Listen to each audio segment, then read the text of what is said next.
Book 1, Chapter 20. A near escape. You are listening at Novel Full. Audio. After Captain Lane was killed, his corpse was tossed by the Alpha Rot Wolf to one side like garbage. Several of the other Rot Wolves charged forward to fight over the body, eventually tearing it into quite a few pieces. It was a truly unimaginable sight. Just a short while ago, he was a hale and hearty warrior. Now, he had become nothing more than bits of blood, bone, and gore that had been scattered across the ground. One could imagine how heavy a mental blow this was to Cloudhawk. More and more Rot Wolves were pouring in, and they were uniformly superb in every way. They were strong, they were fast, they were vicious, and they were clever. They were true killers. Soon, the entire defensive line had been breached in so many locations that it didn't even look like a military formation at all. Stop running. You won't be able to escape. Cloudhawk could sense that everything was spiraling completely out of control. He called out frantically, "Fight them to the bitter end, otherwise all of us are gonna die." The humans still held an advantage in numbers. If they could band together, they wouldn't necessarily be defeated. Running was of no use. How could two legs possibly run faster than four? Cloudhawk had already noticed that the sly, vicious Rot Wolves delighted in chasing down lone stragglers and individuals who were fleeing. Pouncing strikes from behind seemed to have a high chance of success. Alas, nobody paid Cloudhawk any heed. They all continued to flee in terror, becoming nothing more than prey for the Rot Wolves. By now, Cloudhawk could no longer see any hope at all. Gritting his teeth, he rose upwards and was about to charge towards one of the Rot Wolves. But right at this moment, a shrill screech rang out. A giant bat was dive-bombing towards Cloudhawk, and its eagle-like claws ripped straight towards Cloudhawk's face. If this strike landed, the claws would definitely tear through it as if it was parchment. Alert to the danger, Cloudhawk immediately halted and began to backpedal, but the giant bat relentlessly pursued after him. Its two claws landed on Cloudhawk's shoulders, tearing through his skin and latching onto his flesh. The giant bat then began to flap its wings, hard. If it was able to once more fly into the skies, the terrifying power from its claws would at the very least rip two massive chunks of flesh from Cloudhawk's shoulders. "Fuck off." Cloudhawk let out a furious roar as he hacked the bat's left wing off with his sword, then slammed it to the ground. He held his short sword in a reverse double-dot grip as he repeatedly stabbed downwards towards the bat's head. A large amount of foul blood came pouring out, and the bat quickly stopped moving after a few initial struggles. The one-eyed Alpha Rot Wolf turned its attention towards Cloudhawk, its attention instantly focused onto the unremarkable, half-grown boy. It bared its sharp fangs, blood and saliva slowly dripping out of its maw. Within the past minute, it had used those fangs to crunch and destroy at least 6 or 7 heads. Now, it had located the 8th. The Alpha Rot Wolf flew into the air, moving with an explosive amount of speed that was completely at odds with its huge form. But just as the Alpha Rot Wolf rose into the air to deliver its furious strike, Cloudhawk's alert senses warned him of the impending danger. This thing had destroyed even Captain Lane. How could Cloudhawk possibly defeat such a savage beast? The Alpha Rot Wolf's mouth was already beginning to froth with its highly corrosive acid spit. However, it now had much less compared to the last 2 times it had used the spit. The Alpha Rot Wolf was probably running low on its acid spit, or perhaps it felt like there was no need to use too much against such a weak target. It moved with incredible speed, kicking up a huge cloud of dirt behind it as it launched itself like an arrow at Cloudhawk. Cloudhawk tossed his short sword straight towards the Alpha Rot Wolf while he threw himself sideways, but of course the toss was completely useless. Cloudhawk could sense a fiery pain coming from his back as the massive bulk of the creature flew over him. Most likely, a few drops of saliva had dripped onto his back, but it felt as though he had been dipped in strong acid. And this had been just a few drops. No wonder Captain Lane had almost instantly been crippled by a full-on blast of the creature's spit. The Alpha Rot Wolf turned with preternatural grace and speed, then once more leapt for Cloudhawk. The creature was too close. No matter how Cloudhawk dodged, there was no way he could possibly avoid this strike. Cloudhawk knew very well that he would die as soon as he was knocked down, there would be no recovering from that at all. His head would be torn off and crunched like a melon, his body would be ripped into shreds, and his intestines would be dragged out. He would be transformed into a pile of gore and bloody mush. I can't die here. Cloudhawk thought back to the nightmare he had his first night in the outpost. He hadn't become powerful yet, hadn't escaped the wastelands yet, hadn't realized his dreams yet. How could he possibly accept such a meaningless, pathetic death? All these thoughts flashed through his mind in an instant. A surge of insane courage suddenly flooded into Cloudhawk, and he reacted almost by instinct. If he was going to die, no matter what, then he was going to die fighting. His legs came to a sudden halt, the momentum of his earlier movements continuing to propel him forwards and causing his feet to skid through the muddy ground. While fighting to maintain his balance, Cloudhawk pulled out that silver revolver from by his side with his right hand. During the past month with the Tartarus mercenaries, Cloudhawk had often helped the mercenaries maintain their firearms. He had never, however, had the chance to use one himself. This was his very first time using a pistol, and yet, it felt so very familiar. Cloudhawk felt as though his mind had reached out through his body and extended into the gun itself. He could clearly sense every tiny part and every molded line with perfect clarity, almost as though the revolver was part of his own body. It was like his eyes, his arms, or his legs, he was able to control it with absolute mastery. Cloudhawk could clearly sense that his body was transforming. Every single pore in his body was tightening and contracting, and every single muscle group was moving in concert to prepare for this upcoming shot. This was what it felt like to be a control metahuman. Control metahumans were able to perfectly control their bodies as well as any weapons they were wielding. These types of metahumans often preferred to use complicated technological weapons, such as various types of firearms. Thus far, the most powerful control metahuman which Cloudhawk had ever met was Slyfox. He was able to use those two modified pistols to hit bull's eyes from 100 meters away without even aiming. Cloudhawk wasn't as formidable as Slyfox, but given how close the target was and how large it was, he felt certain he should be able to hit it. He had only one bullet. Everything rested on this shot. Cloudhawk could clearly sense that when he raised his revolver and aimed it at the Alpha Rot Wolf, the Alpha Rot Wolf's body trembled slightly as it immediately began to adjust itself to avoid the shot. As expected, this incredibly dangerous mutabeast possessed a keen sense of danger.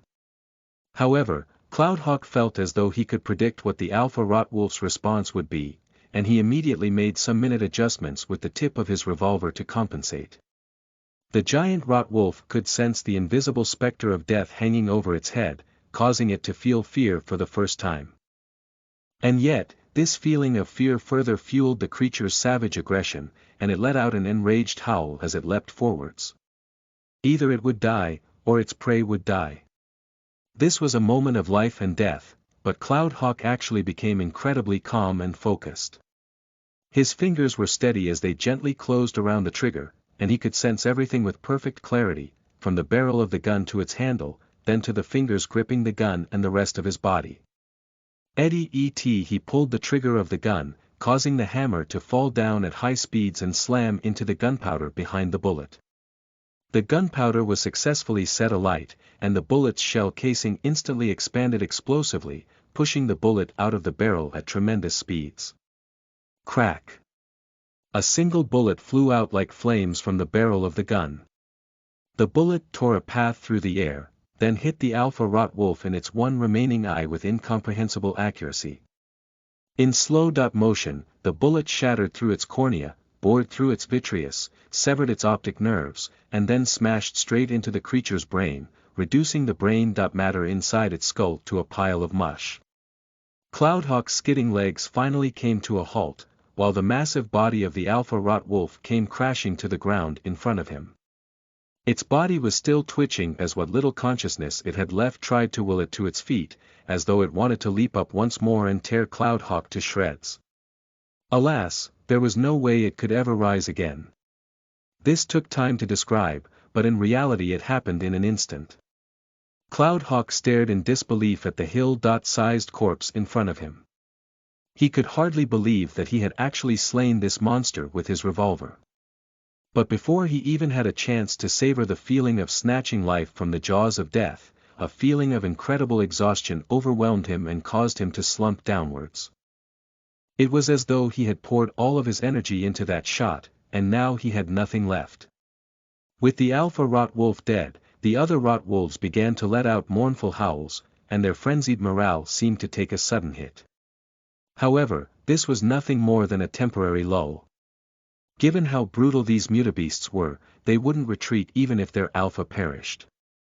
Instead, all of those oily green gazes turned to focus on the murderer who had just slain their alpha. Those dozens of ferocious glares were like dozens of swords that stabbed into Cloudhawk's heart. Cloudhawk didn't even have the chance to catch his breath before the wolves began to move in unison. Dozens of the incredibly muscular rot wolves all began to charge towards a single target. Him. This was an incredible sight to behold. Cloudhawk was completely defenseless and had no weapons left, but even if he was both armed and as powerful as Mad Dog he still wouldn't be able to deal with dozens of rot wolves at the same time. Cloudhawk began to run. He wanted to pick up his short sword and fight back, because he didn't want to give up, but as soon as he started to run, a muscular rot wolf slammed into his back with the power of a sledgehammer, knocking him to the ground and sending him rolling through the mud. The rot wolf used its paws to keep him pressed down to the ground, then began to deliver a lethal bite to Cloudhawk's neck. Cloudhawk really had reached the end of the line. He frantically tried to struggle, but was completely unable to overcome this beast's raw physical strength. He could smell his own death from the rot wolf's open maw, and could already sense the rot wolf's sharp teeth tearing through his skin. But right at this desperate moment, Cloudhawk suddenly heard a familiar roar ring out right next to him. A black silhouette had shot out at lightning speed, then barreled straight into the rot wolf and sent it flying.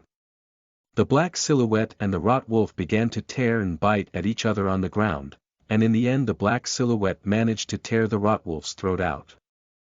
It was simply too fast for the rot wolves. It then transformed into a streak of black lightning as it threw itself towards yet another one of the rot wolves which was about to pounce upon Cloudhawk. Woola. This creature had always spent its time chasing after Cloudhawk and biting him in the posterior for amusement. Woola gorged itself on human meat and had an absolutely violent temper, and yet, for the first time Cloudhawk felt as though it was absolutely adorable. It had to have been Sly Fox or Mad Dog who had sent Woola over. Woola's senses were incredibly acute, allowing it to locate the missing Cloudhawk through scent alone. It really did appear right on time. If it had been just a second too slow, the only thing it would have found was Cloudhawk's corpse. Although Woola was nothing more than a watchdog which the mercenaries had raised, it was even stronger in battle than Captain Lane. Its 6 legs gave it explosive speed when running, letting it move even faster than mutated panthers. As for its shark-like teeth, they were like death razors that could tear through even iron sheets with ease. In a short while, it had killed 4 of the rot wolves. Woola instantly drew the attention of many of the rot wolves, who realized that this savage beast was a danger and immediately began to surround and assault it. Although Woola was very powerful, there was no way it could possibly defeat so many of those savage rot wolves. Cloudhawk picked up his fallen short sword, then screamed at the surrounding men, "What the fuck are you guys staring at? Get over here and help." But none of the men moved to intervene. None of them wanted to interfere in a fight between animals. Woola was currently fighting at least 5 wolves at the same time, with many other wolves circling and prowling around him, biding their time. Woola's skin had already been bit open in 4 or 5 places, and blood was flowing across its body. The situation was extremely dire. Screw it. Time to go all out. Cloudhawk disliked Woola. In fact, The two had never gotten along well at all, and the creature had bullied him non-stop in the mercenary base. And yet, Cloudhawk's way of thinking was quite simple. Woola had only fallen into such dire straits because it had come to rescue him. If Cloudhawk abandoned Woola and fled, not only would the other mercenaries scorn him, even Cloudhawk would look down upon himself. Book 1, Chapter 21. One wave after another. You are listening at novelfull.audio. Cloudhawk lifted his short sword up high, then charged straight into the fray. The people around him couldn't help but feel flabbergasted. Was the kid mad? Not even outpost guards would necessarily be able to beat rot wolves in one-on-one combat.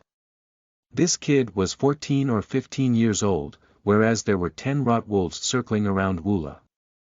For him to charge into the mix was tantamount to suicide. Although the kid had been lucky enough to shoot and kill the alpha rot wolf, he didn't seem to be an especially skilled combatant. Two of the rot wolves noticed the human youth charging towards them, and they immediately leapt towards the arrogant, presumptuous creature. This kid is dead. This was what everyone in the surrounding area was thinking. Cloudhawk suddenly accelerated, shooting forwards like an arrow from a bow as he stabbed forwards with a double dot-handed blow. His short sword stabbed straight into a rot wolf's flank, and he then raised his leg and kicked the rot wolf away from him. As the second rot wolf leapt towards him, Cloudhawk delivered a punch right to the rot wolf's head. His scrawny frame unleashed an entirely disproportionate amount of force as his punch actually smashed the rot wolf into the ground. The rot wolf let out a few low yips as it immediately crawled to its feet, then slunk backwards. All of its hair was standing up straight, as though it had seen something that was utterly terrifying to it. Both of Cloudhawk's eyes were blood-red, and his veins were bulging out from his body. He seemed to have transformed into a completely different person, and no one could believe that the amount of speed, strength, and viciousness he had just put on display belonged to a youth. It was happening again. That strange thing was happening again. The stone hanging around Cloudhawk's neck had once more turned scorchingly hot as the same thing which had happened all those nights ago began to occur once more. He seemed to have turned into a volcano, filled with fury, savagery, and violence. All sorts of destructive thoughts were flooding through his mind as the will within the strange stone was once more unleashed. Cloudhawk could sense that things were different this time. He was actually able to stay fairly calm, whereas on that night he had nearly gone completely insane. The wolf pack seemed to sense something, and all of them began to hesitate and retreat. Woola seized this opportunity to regroup by Cloudhawk's side. Although his body was covered in wounds, he continued to roar savagely as he glared at the rot wolves. A half-grown youth and a highly mutated human, together, they had actually overawed and frightened a group of rot wolves. But this wasn't to last. The reason why the rot wolves were hesitating was because they could sense that Cloudhawk's aura had changed. However, based on what they could see, this human still didn't pose much of a threat to them. As more rot wolves leapt over the ramparts and replenished their ranks, the group instantly regained their morale. There's just too many of them. We can't beat them. Cloudhawk could sense that the surge of power which the stone had given him was receding like the waters of the tide and disappearing at high speed. He immediately said to Woola, "Run." Woola just growled in response. It was unclear if he even understood what Cloudhawk was saying. Cloudhawk knew that given his current speed, it would be very difficult for him to outrun the rot wolves. The rot wolves had hesitated for a few seconds, but now they once more charged straight towards him, but right at this moment, the sound of an engine revving could be heard directly behind him. Multiple riders appeared within his field of vision, and in front of them was a Wastelander retrofitted motorcycle. As for the others, they were riding on giant lizards or Bigfoot birds, and they all wielded heavy hacking machetes. They charged over at high speeds, slamming into the line of attacking rot wolves and knocking several of them flying. A lucky survivor cried out in surprise and delight, an elite squad. This was a squad of the most elite and best trained guards in the entire outpost, with every single member being a top-tier expert. The deceased Captain Lane had been a member of this elite squad, and the man known as Grizzly was one of the squad captains. The leader of the mounted riders, however, was not Grizzly. Instead, it was a short-haired, energetic youth whose name was Wolf. He was the second captain of the elite squad, and definitely one of the most skilled experts in the outpost. What the hell happened here? Wolf scanned the surrounding area. The first thing which drew his attention was the corpse of the Alpha Rot Wolf on the ground. Next, he stared at Cloudhawk with a rather strange look in his eyes, followed by a glance at Woola. Clearly, he recognized Woola. You belong to Tartarus. Did you kill this Alpha Wolf? And where the hell is that idiot Lane? Cloudhawk had yet to recover from his state of shock. He nodded almost instinctively and said, "He's spread across the ground. I'm not sure which chunk belongs to him." These were completely innocent words, but to the elite squad it sounded rather mocking. The Tartarus mercenaries were all quite formidable, and they had often tussled and competed against the elite squad. Lane was Wolf's subordinate, but had been slain. This young mercenary, however, had survived. How could Wolf possibly smile upon hearing this news? He let out a snort, a cold look on his face. Right at this moment, a Rot Wolf began to slink towards them, hoping to launch a sneak attack. Wolf threw his knife out, sending it piercing through the Rot Wolf and pinning it to the ground. He then hopped off the Wasteland's motorcycle in a rather crude way, then swooped past the corpse of the Rot Wolf like an eagle, using his feet to help him tug out the knife. Then, a wind of flashing, electric blades began to blow through the Rot Wolf, cutting through every part of it as easily as cutting vegetables. What an impressive weapon and skill! Was this the power of one of the elite captains? The other elite squads joined the fray as well. One particularly strong man grabbed a Rot Wolf by its jaws, using his raw power to resist the Rot Wolf's biting power, then forcibly tore the Rot Wolf apart from the mouth with his bare hands. He then casually tossed the Rot Wolf's corpse to one side like garbage. The ordinary members of the elite squads were all as strong as Lane had been. The Rot Wolf pack had first lost its alpha, then had been driven back repeatedly by the elite squad's attacks. Only 10 or so were remaining, and they turned and fled with their tails behind their legs. All clear. Elite Captain Wolf was in no mood to piece together and collect Lane's corpse. Let's go reinforce the other areas. The elite squad departed. Cloudhawk's life had been saved. He stared at the devastated battlefield, then let out a long breath. The price they had paid for victory here had been an enormous one. Suddenly, Cloudhawk noticed that Woola was sniffing around one of the corpses and pawing at it. "Woola, what are you doing?" Woola quickly found the object it was looking for. It returned, holding a blood and gore-splattered shotgun in its mouth which it delivered to Cloudhawk. The shotgun had been badly corroded, but it was probably still serviceable. Cloudhawk was delighted by this discovery and began to search the area as well, only to discover a number of shotgun shells in one of the pouches worn by an outpost guard. Perfect. He never would have imagined that he would win such a great prize from this melee. A few dozen lucky survivors stood nearby, rather odd looks in their eyes. They stared unblinkingly at the shotgun in Cloudhawk's hands, unable to disguise their greed and envy. "And what the hell do you think you are looking at?" Cloudhawk slung the shotgun over his back, then pulled out his revolver and waved it a few times, a savage expression on his face. "Y'all better pretend you saw nothing.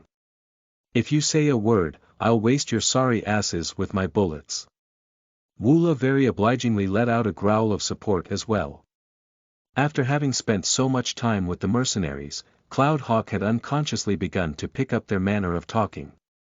In this era, talking reason was absolutely meaningless. The most effective method was to issue naked threats.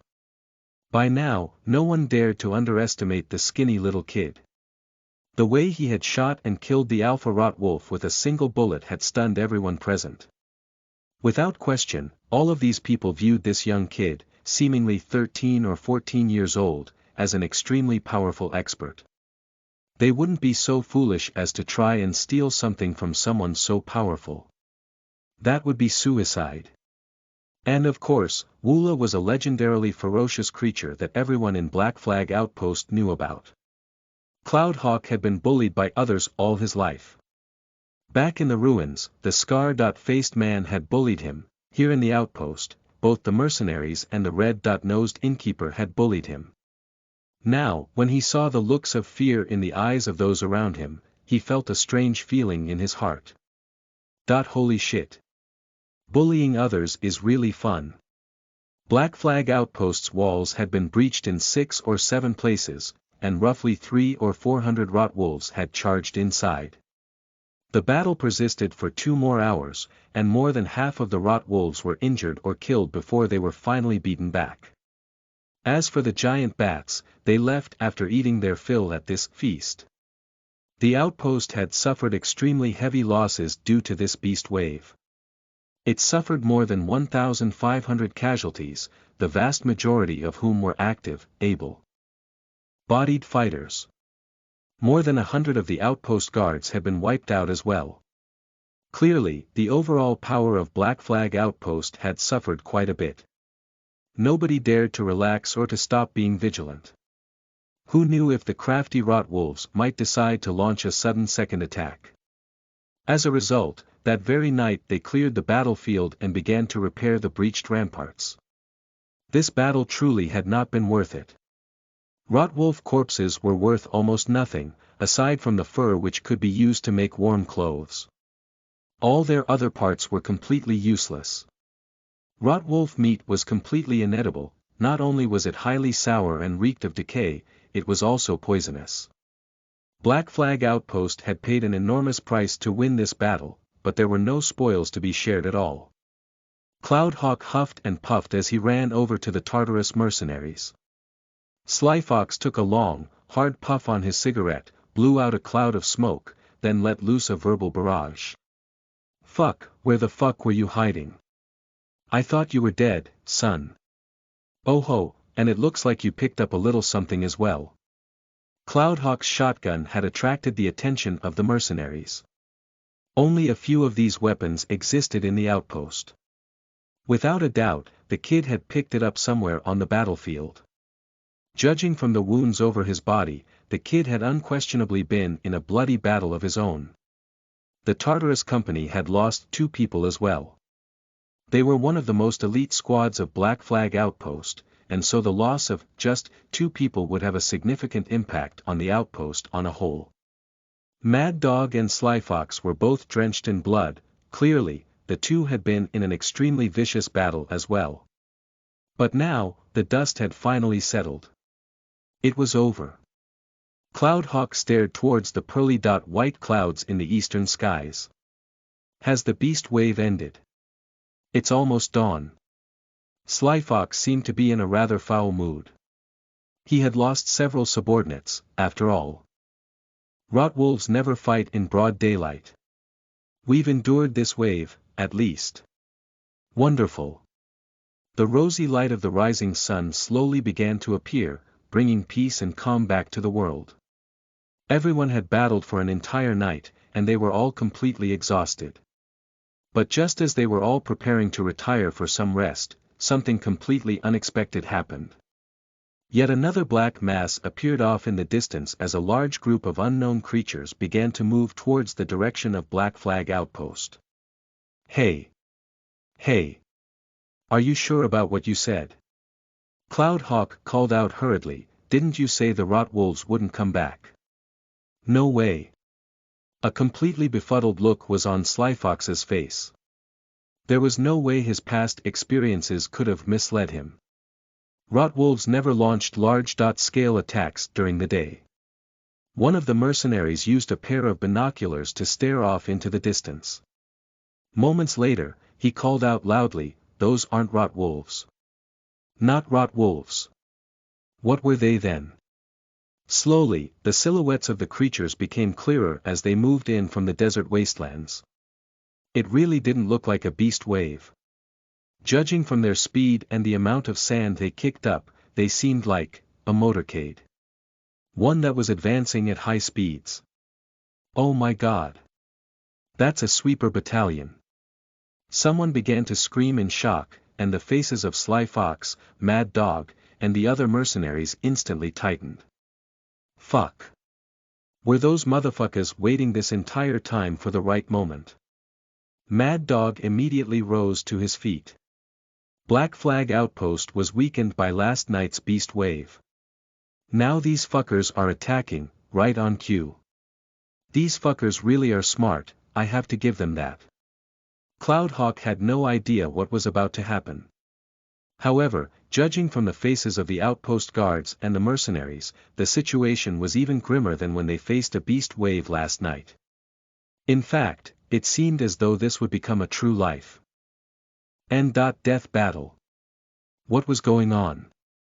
One wave of problems after another, when would it end? Book 1, Chapter 22 The Sweeper Battalion. You are listening at novelfull.audio. The morning sun slowly rose higher and higher, unleashing its scalding heat upon the world. The light of the sun spread across the desert wastelands, kissing the faces of the Black Flag Outpost warriors and bathing them in fiery, blood-like light. Even when the light of the sun grew so bright that the outpost guards could barely see, they still continued to squint and stare as the battalion moved closer and closer to them. They were the true predators of the deserts, the locusts of the wastelands, the most terrifying and notorious beings these barren lands had to offer. Sweepers delighted in roving about the wastes and attacking caravans and units, but usually they never dared to launch direct attacks against bases as large as Black Flag Outpost. Black Flag Outpost had a population of more than 10,000, after all, and it had thousands of able-bodied men. Without a doubt, it was a tough bone to chew for any sweeper unit. But things were different right now. The disastrous beast wave had just come to an end, resulting in multiple breaches of the barricades and heavy casualties to the outpost defenders, all of whom were exhausted. This was as weak as Black Flag Outpost had ever been. If a sweeper battalion was determined to destroy Black Flag Outpost, this really was the most perfect opportunity. Even figures like Mad Dog and Sly Fox had heavy looks on their faces. A sweeper battalion was every bit as dangerous as a beast wave, but there was a difference. Beast waves might be savage, but in the end they were nothing more than a pack of foolish animals. Sweeper battalions, however, were formed by human mutants. Mutants weren't necessarily stupid. Some of them were quite intelligent, and the smart ones would often be given leadership roles. They would help forge armor, craft weapons, tame beasts, drive vehicles, or even operate firearms. Sweeper battalions had their own military tactics. They understood the principles of reinforcement and they could analyze for weaknesses. Dealing with them was completely different from dealing with beast waves. Listen up, rookies. Don't do a single damn thing without orders. Sly Fox slowly began to load bullets into his pistols. I've never heard of such a large sweeper battalion operating in this area. There's something seriously fishy going on here. In this age, ultraviolet radiation was so heavy it could virtually cause blindness. Cloudhawk forced himself to keep his eyes open as he stared at the impending battalion. He couldn't tell how many people were in it, but he could tell that this was indeed a large force. Cloudhawk suddenly trembled. He could somehow hear a strange sound ringing out from far away. He wouldn't be able to describe this sound to anyone, it wasn't something he heard with his ears. Rather, he was hearing it with some other type of extrasensory perception. It was as though an invisible guitar string was in the air in front of him, and when the wind blew it plucked the string, creating a thrumming sound. What in the world was that sound? Why did it seem so familiar? Cloudhawk couldn't help but think of the similar, strange feeling he had experienced in that underground passageway. He had followed that strange sensation until in the end he had found the strange stone he now wore around his neck. Did these sweepers have equipment similar to his stone? That was impossible, right? Mad Dog saw Cloudhawk's face turn pale, and he squeezed a grin onto his hideously scarred face as he spun his snow-white machetes in the air. If you are afraid, kid, you can hide behind me. Rookies like you aren't equipped to deal with foes like them. Fuck that.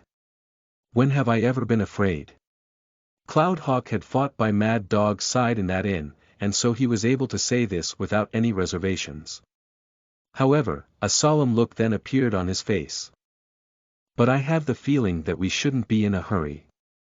Let's not be the first to act. Cloudhawk didn't try to explain the strange feeling he had. If he did, the mercenaries would probably just think that he was going mad. However, Cloudhawk really could feel some sort of energy blowing towards them like dandelions on the wind. The strange energy had already surrounded the area around their base, and he had a very bad feeling that something was about to happen to them. This type of feeling, a sensation of mortal danger, was almost never wrong. Slyfox also had the feeling that being in the vanguard was a bad decision. He immediately ordered the mercenaries to withdraw slightly. The outpost guards and the elite squads could form the front lines. There was no need for the Tartarus mercenaries to fight with them over that honor. The dozens of Tartarus mercenaries fell back by a few dozen meters. Right at this moment, a powerful tempest suddenly arose, sweeping up all the pebbles and sands on the streets.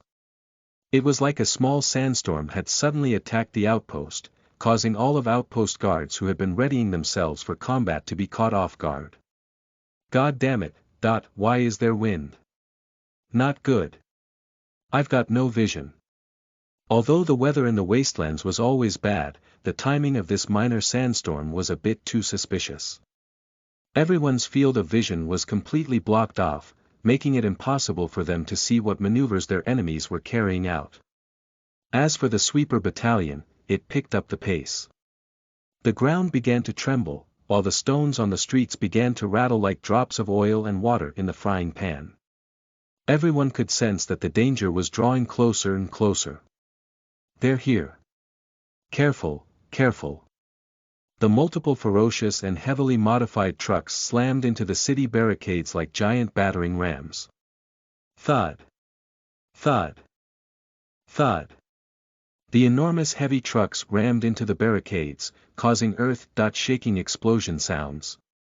The stacked sandbags and heavy boulders were sent tumbling downwards by the force of the great collisions. Quite a few of the trucks rammed straight through the barricades, bowling over and crushing quite a few of the sand-blinded guardsmen who were caught off guard. Every single vehicle was bristling with sharp spikes. When they drove past the guards, they were like meat grinders that kicked up a storm of bloody rain. The outpost guards began to howl miserably as they fell to the ground, with some being impaled onto the spikes of the vehicles. Damn them! Captain Grizzly of the elite squad roared furiously, "Retreat!" But alas, the sandstorm made it so that his voice simply could not carry. Right at this moment, a number of these crude vehicles slammed into each other, causing the deaths of at least 20 warriors. The vehicles then reverse a few meters before slamming into the walls anew, causing the nearly complete destruction of the outside perimeter of the outpost. The wind turned inwards, bringing with it the sound of hoofsteps which rang out like raindrops in a storm. 10 or so scale-covered, twin-horned mutabeasts which were shaped almost like bulls were being driven into the outpost. Every single one of these mutabeasts was covered with ugly plates of iron armor. The iron plates not only provided them with protection, they even had razors and spikes fixed onto them. The eyes of the mutated bulls were covered by swathes of black cloth, preventing them from seeing where they were going, while their tails had been set alight. The blazing fire behind them caused them to completely lose control, and they charged straight into the masses of guards within the outpost. The outpost guards were sent flying, one after the other, with some being gored to death and others being trampled to death. These wild beasts were simply overwhelmingly strong, and they also had those iron plates for protection. There was no way that any of the ordinary base guards could stop them at all. Within just a few short minutes, the bodies of the mutant bulls were stained with blood and gore, with the outpost defenses in a state of complete chaos. Kill those things! 10 or so outpost guards howled angrily as they charged forwards in unison towards one of the wild bulls. The wild bull first knocked 2 of them flying, gored a third, then lifted its hooves up and trampled down a fourth while the sharp spikes on its body tore into the chest of a fifth. As for the attacks of the guards, they didn't seem to have much of an impact at all. In the end, Captain Grizzly had to personally intervene. He severed the bull's neck with one chop from his saber, and only then was the maddened beast's rampage brought to an end. That wild rush from the 10 or so mutant bulls wasn't enough to actually defeat the outpost, but they did have a major impact on the outpost's defenses. By now, the sandstorm had already come to a halt. The sweepers had been given more than enough time to penetrate the outpost, and so all the soldiers were forced to fall back to their second line of defense. When Sly Fox saw the haggard state of the defenders, the fat on his face jiggled a bit as he laughed. "Fuck me, good thing we withdrew. Otherwise, those fuckers would have gored us in our asses as well. This isn't the time to revel in their misfortunes." Cloudhawk was truly rendered speechless by this damn fatso. "We're in really bad shape right now." There were even more sweepers than they had originally predicted, with more than 10 of those retrofitted heavy trucks.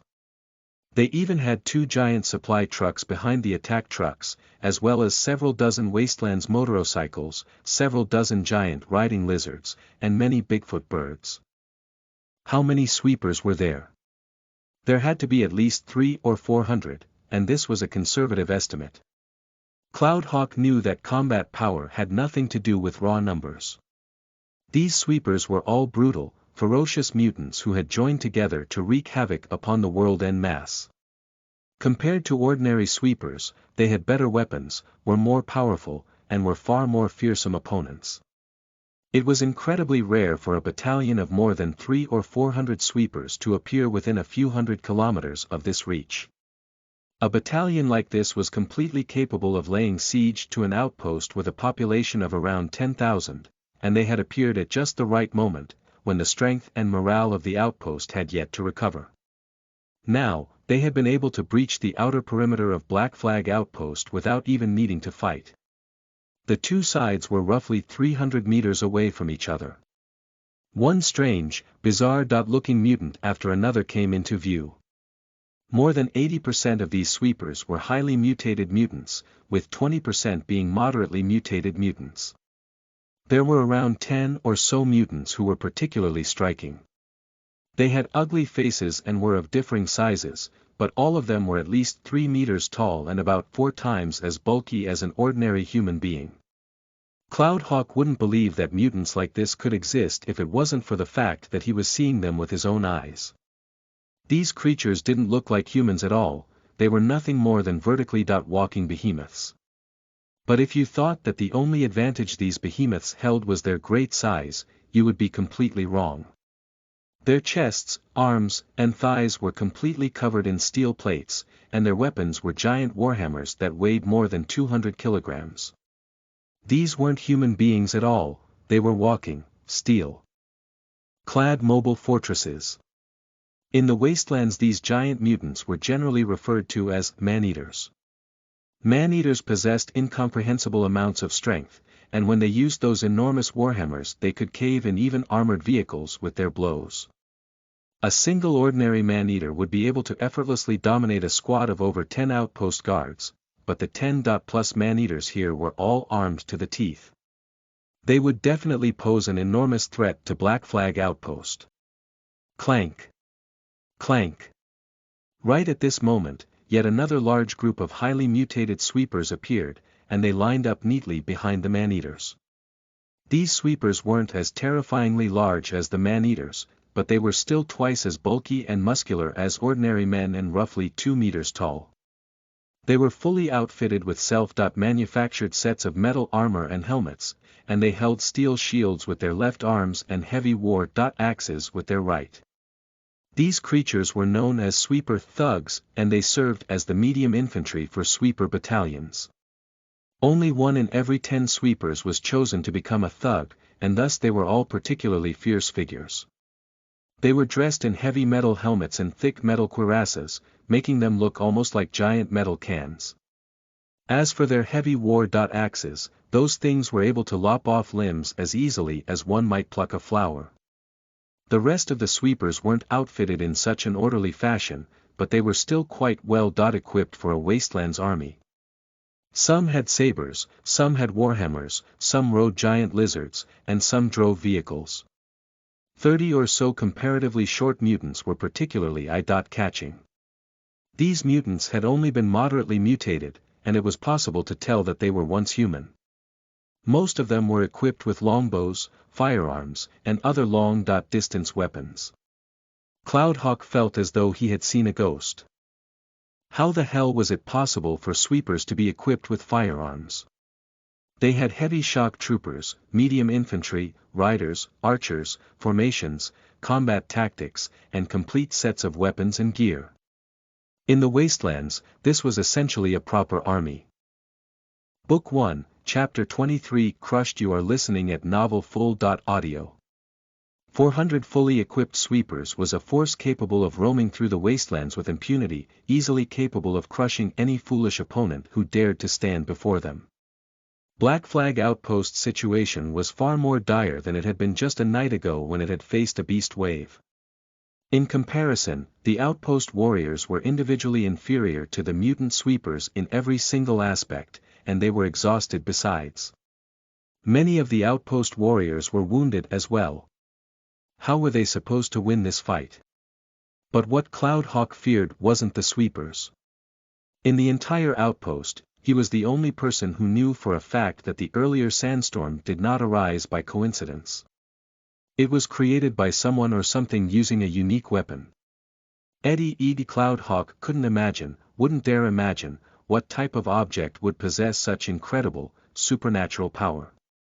Humans always felt fear in the face of the inexplicable and the unknown, and Cloudhawk was no exception. He felt certain that the sweepers definitely had an unfathomably powerful backer standing behind them. The two sides faced off against each other from a distance of 100 or 200 meters. The sweepers didn't seem to be in a hurry to attack. A figure completely wrapped in a ragged, tattered cloak suddenly emerged from one of the sweeper vehicles. A large hood covered his entire head, making it impossible to see what it looked like. However, when compared to the bloodthirsty, violent, and restless mutants, this man seemed almost strangely still, so still that his chest didn't seem to rise and fall as he breathed. If he just stood there without walking, everyone would have taken him to be a cloak-clad statue. Cloudhawk noticed something quite interesting. Even the savage and terrifyingly strong man-eaters nudged backwards as this mysterious man walked past them, voluntarily clearing the way for him. It was as though they were afraid they would get in his way. These giant creatures had long ago lost virtually all of their reason and intellect. Despite that, they could still tell the strong from the weak and tell who was a worthy, powerful leader. Above all else, they knew exactly what sort of a price they would pay if they tried to rebel against their leader. Their minds had already been imprinted with memories of what punishments awaited rebels, and the imprinting had been done in the most simple, direct, and brutal way possible. This was why they almost instinctively shied away from the man. The battle had come to a sudden halt, as though everything had fallen into a quagmire. Things were incredibly tense, and everyone was on tenterhooks. The outpost warriors were very careful not to even breathe too loudly, for fear that the slightest of stimuli would disrupt this fragile, delicate balance. The cloaked figure slowly advanced towards the front, step by step. As he did, Cloudhawk stared unblinkingly at this man, trying to figure out what made him so different. And yet, no matter how hard he tried, Cloudhawk was still unable to discern any of those strange ripples emanating from the man. It wasn't him. This was an army of sweepers that was outfitted with metal armor, heavy machinery, machetes and war-axes, bows and firearms, and even vehicles. They literally were armed to the teeth. There was no way an army like this would have just suddenly appeared out of nowhere. Why was it that they had never heard of such an organization in the past? The two captains of the elite outpost guards were all extremely puzzled. Why hadn't the sweepers pressed the attack after they had breached the outer perimeter?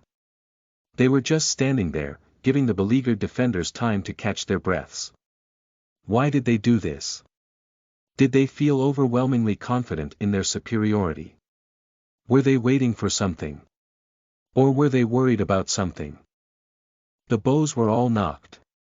The guns were all loaded. It didn't matter what the sweepers were planning, the outpost warriors had once more reformed a strong defensive perimeter. However, they all knew that the outpost held no advantages at all in this battle. If they truly did begin to fight, the majority of the humans would be wiped out at the very least, even if they won. In a worst-case scenario, the entire outpost would be baptized in blood. Morale was so heavy that everyone found it hard to even breathe. As for the cloaked, statue-like figure, he moved slightly, raising his head and revealing the paper-white face beneath the hood. His skin looked as lifeless as an alabaster statue's, but his eyes were as black as the endless depths of the night. When he blinked, his eyelids didn't actually move, rather, some sort of dark red nictitating membrane rapidly closed over his eyeballs. It was extremely bizarre to behold. The mysterious man extended his hand and pointed at the outpost. "This outpost belongs to us now." His words were very calm and casual, as though he had come to a fairly simple decision. It was like he was proclaiming that he was going to eat a piece of bread, or perhaps pluck a flower from the roadside. His voice was shrill and dark, carrying a strange, mutated, sinister cadence to it. The outpost defenders all had rather ugly looks on their faces when they heard his proclamation. The mysterious man continued. "Surrender." A strange look appeared on Cloudhawk's face as well. Weren't sweepers supposed to be nothing more than thuggish butchers who swept across the wastelands like locusts? Why did this sweeper desire to take over this outpost? This was too weird. But of course, there was no way anyone would accede to this request. Those enormous man-eaters would be able to eat an entire human being with each meal. They wouldn't even spare the bones. Not even the greatest of fools would volunteer to become food for sweepers. Faced with this obvious provocation, a skinny youth rose to his feet and stepped forwards. It was the second captain of the elite squad, the man known as Wolf. His eyes were spitting fire as he said, "You want it. Come and take it, if you have any balls." The other outpost guards supported him with a chorus of jeers and curses. They weren't actually angered by the fellow's arrogant demeanor. Rather, this was the only method they had to bolster the cratering morale of their fellow warriors. "Then I guess there's nothing else for it." The cloaked figure gently raised his hand, his every movement seeming extremely casual. It was like he was waving and saying good morning to a neighbor, but before making the final decision, he swept a glance at the surrounding area, almost as though he was waiting for something.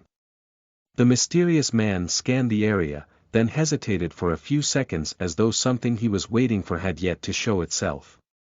A look of disappointment flickered through his eyes, and his voice echoed clearly in the ears of every man present like ice, filled with a cold promise of death. "Fine then. We'll just wipe you all out." Such a casual statement. Such a direct statement. It didn't even sound like he viewed this as a particularly onerous task. He said these words as though he was telling someone to drink a cup of water. It was a simple order, but one which was completely uncontestable. Perhaps to this mysterious sweeper, these outpost warriors were nothing more than bugs which he could crush with a wave of his hands. The sweepers had been waiting impatiently for just this command. The 10+ man-eaters began to advance at a jog, while the 100+ thugs immediately followed right behind them. The crude, ugly, yet extremely thick armor they wore emitted clanking, grating sounds. They were like one of those ancient, rusting trains from the old times. With each step they took, they caused the ground in front of them to tremble.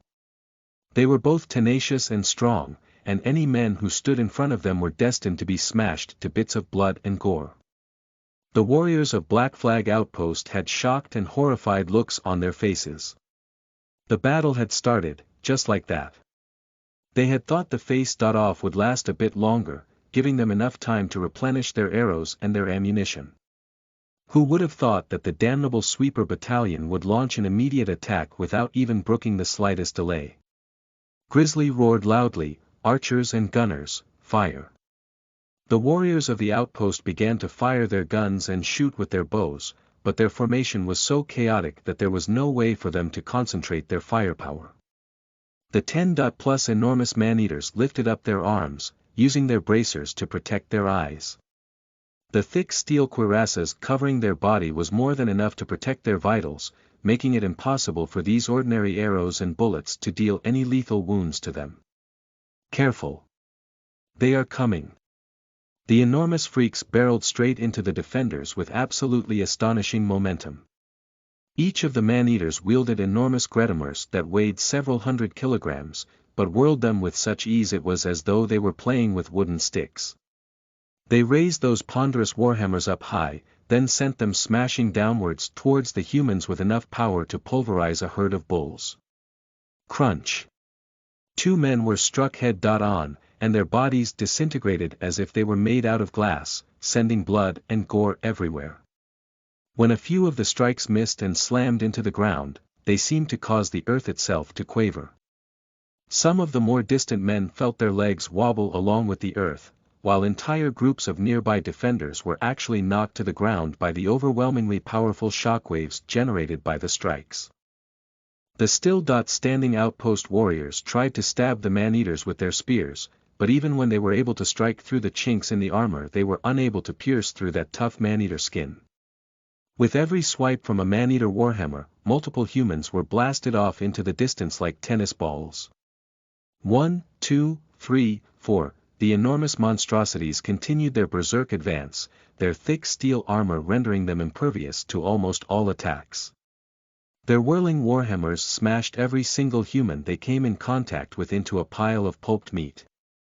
Next to every single massive man-eater was an entire group of axe-wielding thugs, who ringed the man-eaters with walls of iron shields. Although these thugs didn't have the astonishing size and power of the man-eaters, they were still some of the most elite warriors the sweepers had to offer. All of them were nearly 2 meters tall and were twice as muscular as ordinary humans.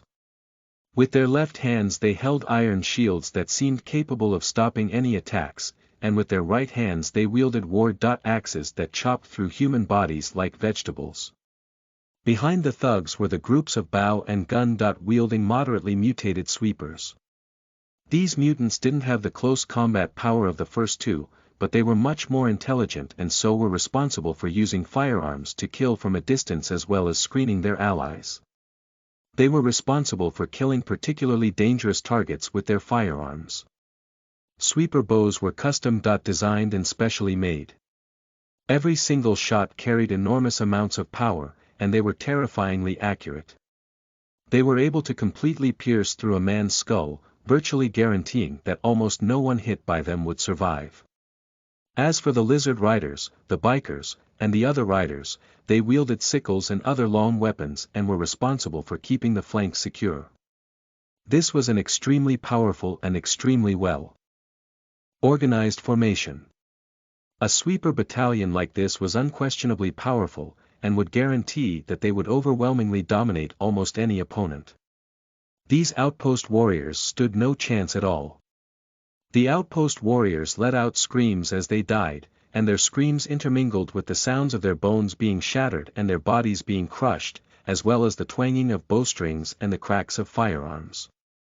These sounds all mixed together, coming together to form a strange, horrifying melody which none of the people present would ever be able to forget.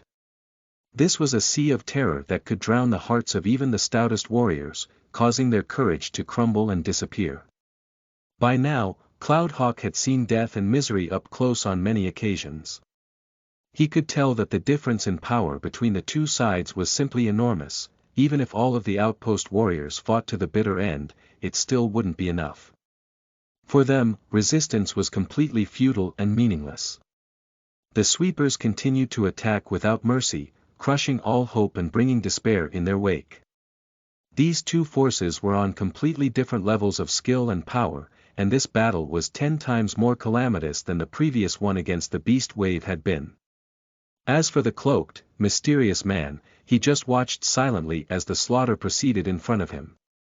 It was like he was watching a piece of performance art after a fine meal, and he didn't seem inclined to take part in this battle at all.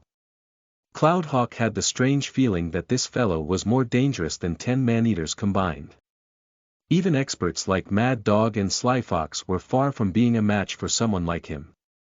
The only reason this mysterious man wasn't taking part in the battle was simply because there was no need. How was this battle going to end? What should Black Flag Outpost's response be? Cloudhawk didn't know the answers to this question, but he was once more reminded that this was the sad lot of the weak. Faced with this nightmare, there wasn't a single thing he could do. Book 1, Chapter 24. Entering the fray. You are listening at novelfull.audio. Charge. Smash. Charge again. Smash again. The man-eaters swept their giant warhammers through the ranks of the defenders, causing absolute carnage. Each swing launched a wave of blood and gore, sending unrecognizably mangled bits of bone and flesh across the battlefield. The sweeper thugs held their iron shields high, maintaining that steel shield wall as their great war axes hacked down one warrior after another like scythes through wheat. As for the sweeper cavalry on the two sides, they moved to circle behind the outpost defenders and attack from the two wings, pressuring them on their sides. The sweeper archers and gunners sent out continuous, long-distance volleys to maintain control over the battlefield. The number of sweepers was fairly low, but they were completely crushing the outpost warriors on the battlefield. Compared to these powerful mutants, the human guards had no advantages at all in this fight. Cloudhawk lifted up his weapon, preparing to charge out to the aid of the beleaguered soldiers around him. As the saying goes, no eggs survive when the nest is destroyed. The outpost warriors were suffering horrendous casualties. Even if they managed to survive in the end, what good would a ruined outpost be to them? Don't be so impatient, kid. Sly Fox slapped a meaty hand on Cloudhawk's shoulders, holding him back. The stone-faced Mad Dog spoke out in agreement. Luck isn't the only reason why Black Flag Outpost has been around for so long. The outpost has plenty of expert fighters, and the dozens of elite guards haven't made their move yet either. Why the hell are you rushing to your death? Cloudhawk didn't really understand what these two mercenary captains were thinking. The sweepers were smashing through their allies like rotting wood, and the outpost had suffered hundreds of casualties in just a few short minutes. Were they seriously supposed to hold back at a time like this?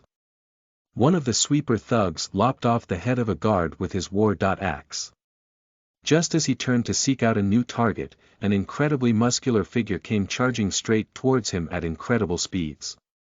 The muscular figure didn't move to disguise his intent and wasted no time at all. He charged over, cocked his arm, clenched his fist, then delivered a punch. The sweeper thug was a veteran of over 100 battles, and he immediately lifted up his metal shield to block. The shield was made out of pure metal, not even an ordinary bullet would necessarily be able to pierce through it. There was no way it would be pierced through by a punch, right? Clang! It was like a giant warhammer had slammed into his shield, with a large indent appearing at the point of impact. The sweeper thug was sent stumbling backwards as though he had been struck by a thunderbolt.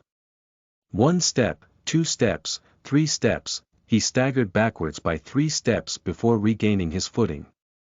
The sweeper thug let out a furious roar, his iron boots digging into the ground as he used them to nail himself into the ground. He then struck out with the great war axe in his right hand, sending it sweeping forwards in a heavy counter attack. The muscular man in front of the sweeper thug delivered another punch. Sparks danced across the blade of the war axe as it began to crack apart, then flew out of the sweeper thug's hand. Even the thug's fingers had been broken from this collision. Finally, the sweeper revealed a look of utter terror. A third punch came straight for him. It was as fast as a ghost and had the power of a thunderbolt. The sweeper thug was actually knocked into the air, his metal chest plate caved in and his ribs completely snapped. Even his heart had been heavily damaged by the power of this blow. This was no mere punch, it was like being slammed into by a freight train. Oh ho! The mysterious man turned to glance at the newcomer with some degree of interest. This tall, muscular man was none other than one of the captains of Black Flag Outpost's elite guards. Grizzly. Grizzly wore a pair of heavy steel boxing gloves over his hands. In terms of raw power, he was probably every bit the equal of Mad Dog. After finishing off the sweeper thug with 3 quick blows, he turned and chose a tall, hulking man-eater as his next target. The man-eater could sense Grizzly's animosity and the danger he posed. The man-eater pulled his great warhammer from a heap of mangled flesh, then swept it towards Grizzly with such power that it generated a stinging wind, sending chunks of blood and gore splattering over Grizzly's body. This was a furious attack with an insane amount of power behind it, but Grizzly did not retreat. He stepped forward, welcoming the rain of blood. As he sidestepped the heavy blow, he delivered a sudden punch to the man-eater's kneecap, shattering it into tiny bits. Next, he used one leg to step onto the warhammer, pressing it even further into the ground and preventing the man-eater from lifting it back up, then used his other leg to deliver a powerful kick to the man-eater's thick, muscled arm. Crack! The man-eater's right arm was instantly broken by the power of this kick.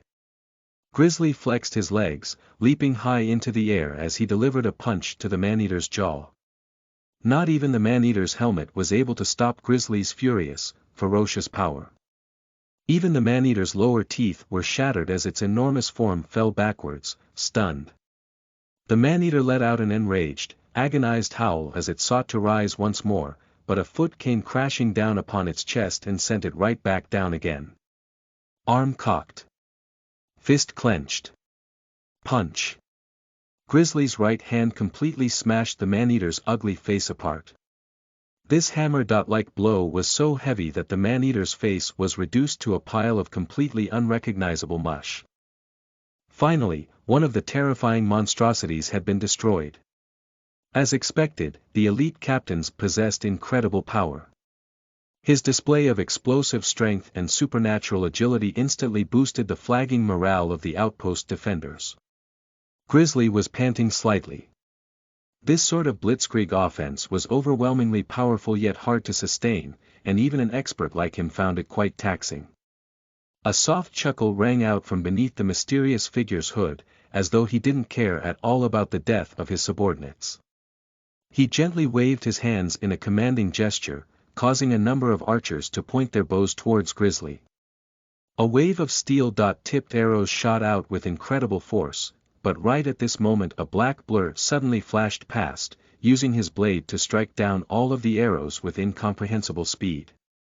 This was the other captain of the elite squad, Wolf. The 2 elite captains stood back. Grizzly lifted his blood-stained boxing gloves up high, while Wolf lifted up his snow-bright saber. Careful. You too. There was no need for men like them to waste words.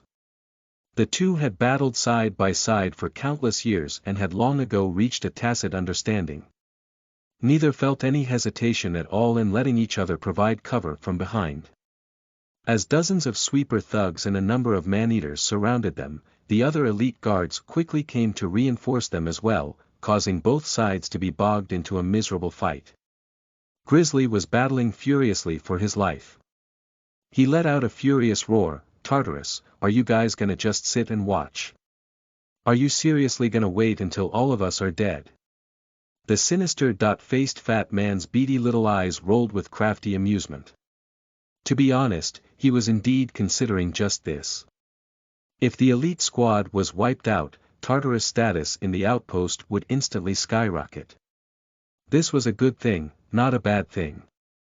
Both the sweepers and the elite guards were formidable foes. This battle wouldn't come to an end that quickly. Hey! Hey! Hey! Why the hell aren't you helping? This is crazy. Cloudhawk was filled with utter contempt towards the fat man. The outpost is at the verge of being wiped out, and the only thing in your mind is how to profit from it. Slyfox gave Cloudhawk a hard look. Stop fucking jabbering and just stand clear. If you guys won't go, I will. A resolute look was on Cloudhawk's face. We'll all die anyways. I'd rather die fighting. You talk too much, you punk-ass kid. But when Sly Fox remembered how Tartarus did seem to owe Grizzly a favor, he turned to cast a glance at the still unmoving leader of the Sweeper Battalion. He felt a tinge of regret in his heart. The real reason why he hadn't been willing to get involved was primarily because he still didn't know enough about this foe. Although Sly Fox didn't have Cloudhawk's animal-like instincts, he did have analytical skills. In truth, judging from the actual numbers of sweepers involved, this wasn't necessarily a battle which Black Flag Outpost could not win. The greatest unknown variable was that cloaked figure in the back. Sly Fox wanted to wait for the cloaked figure to act first so that he would be able to analyze the man's abilities, but the dirty, mysterious man still didn't seem the slightest bit inclined to join the fight. It was true that Sly Fox couldn't just keep standing by on the sidelines, and so he gestured with his hand. Let's join the fight. Were they finally going to enter the fray? Cloudhawk immediately hoisted his shotgun, preparing to join the fight. Stay back for now, rookies. Mad Dog's entire body was rippling with built-up energy, and the ugly scars on his face were beginning to twist and turn. The veins on his muscles began to writhe like worms as he flexed his muscles, and he looked as tense as a fully drawn bowstring. I'll go first.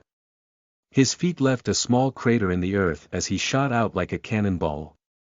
A howling wind blew past the other mercenaries as Mad Dog all but disappeared from in front of them.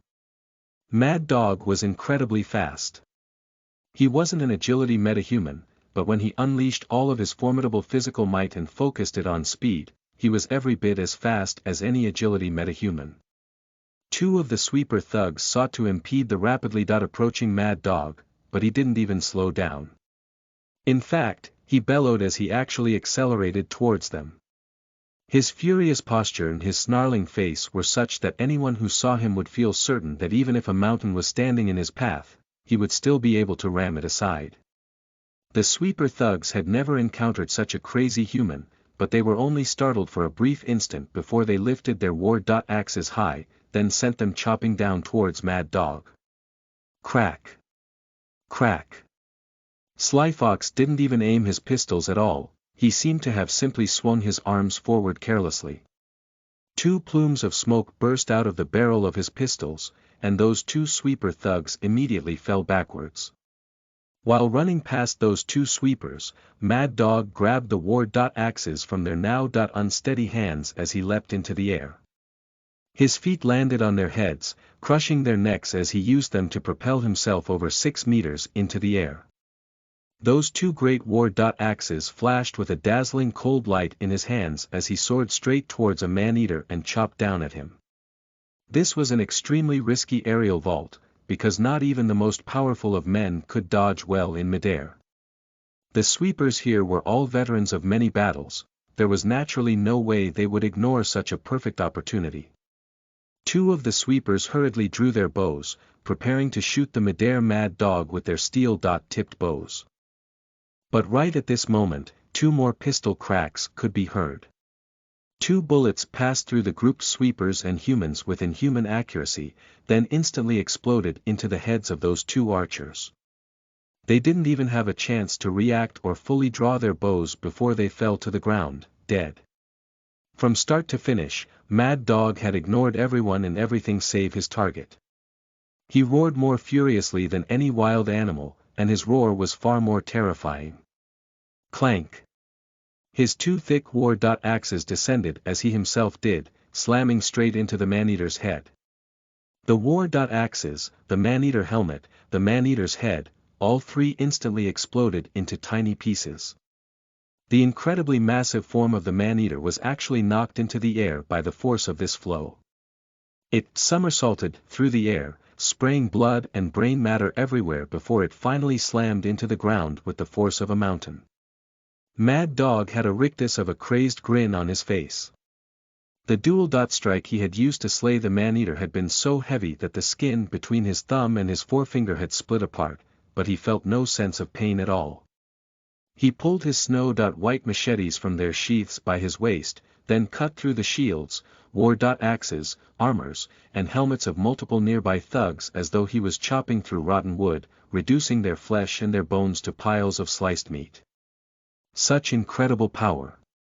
Both the two captains of the elite guards as well as these two captains of the Tartarus mercenaries were simply stunning. So long as such powerful humans were on their side, the outpost might just stand a chance at survival. But Cloud Hawk could sense a bone-chilling aura sweep across the region. Although he wasn't the target of this murderous intent, it was so chilling and so violent that he felt as though he had previously been standing beneath the blazing sun but had now been thrust into an icy pit. He felt as though every single cell in his body had been frozen, and this murderous intent was coming from the cloaked figure, the one who had yet to make any moves at all. Cloud Hawk called out in warning, "Careful, Sly Fox. That guy is about to attack." Sly Fox was slightly startled. "Oh, is he now?" The mysterious figure produced a pair of long, straight knives from his sleeves, then whispered a few words that sounded like the hissing of a viper. His dark eyes were as black as the endless depths of the sea, but waves of a murderous intent could be seen within them. He didn't run forward, he shot out like a bullet from a gun, an arrow from a bow, a javelin from its thrower. The way he moved seemed to violate the laws of physics. A moment ago, he had been completely still. Now, he was somehow in full motion. There had been no process of acceleration, but he was now moving at a terrifying, incomprehensible speed. His graceful movements seemed to suggest that he was able to ignore the effects of gravity itself, and the ragged cape fluttering in the wind behind him seemed almost like a demon stretching out its black, infernal wings. He was attacking. Finally, he was attacking. Book 1, Chapter 25 The Experts of the Wastelands. You are listening at novelfull.audio. As soon as the mysterious man began to move, Sly Fox moved as well. Even if Cloud Hawk hadn't issued a warning, Sly Fox wouldn't have relaxed his vigil. He knew exactly who the most dangerous person on this battlefield was and exactly who he needed to keep an eye on. His twin customized pistols spun in beautiful intersecting arcs in front of him as spurts of flame erupted from the barrels. He had shot 4 times in an instant. Sly Fox was a truly accomplished control metahuman, and his gunnery skills were top-notch in Black Flag Outpost. He could instantly lock onto and shoot even a falcon flying at top speed, and was able to shoot a sparrow from 30 meters away as easily as shooting an elephant. Even though the mysterious man was faster than anyone Sly Fox had ever met, could he move faster than a bullet? Sly Fox was highly experienced and a true master marksman. These 4 shots completely sealed off the space around the mysterious man, ensuring that no matter where he dodged he would still be struck by at least 2 bullets. There was no way he would be able to escape unscathed. In addition, Sly Fox had just used some of his own custom-made, hand-crafted specialty bullets. These bullets were so powerful that so long as they landed on any part of their target would definitely be crippled and slain. The mysterious man's eyes were pitch-black, like a mirroring pool of darkness. These eyes saw and recorded all of Sly Fox's movements, up to the point when he pulled the trigger. Impressive. This gunner hidden within the outpost was definitely the most formidable marksman the mysterious man had ever met, and both his timing as well as his aim were impeccable. The mysterious man had virtually no avenues of escape at all. However, the emphasis was on the word virtually. This wasn't an absolute statement. The mysterious man's powerful ocular abilities allowed him to notice all 4 of Sly Fox's shots, and he instantaneously was able to predict the trajectory of the bullets. He could tell that it was impossible to dodge all of them, at most, he would be able to dodge 2. But 2 was enough. The mysterious man dodged to one side, avoiding 2 of the shots. At the same time, his 2 arms streaked through the air like meteors through the night sky, bringing the blades of his knives in front of the other 2 bullets. Sparks flew everywhere as an ear-piercing screech could be heard. The knives had actually split the 2 bullets into 4 pieces. The cut was so perfect that if you used a scale or a ruler to measure the 4 halves, you would find that in size and shape the 4 bullet halves were absolutely identical. For the first time, a look of astonishment appeared on Sly Fox's face. No way. That's impossible. How could you use a knife to cut bullets in midair? It required perfect accuracy and control, instantaneous reflexes, and better vision than an eagle's. This was simply unbelievable.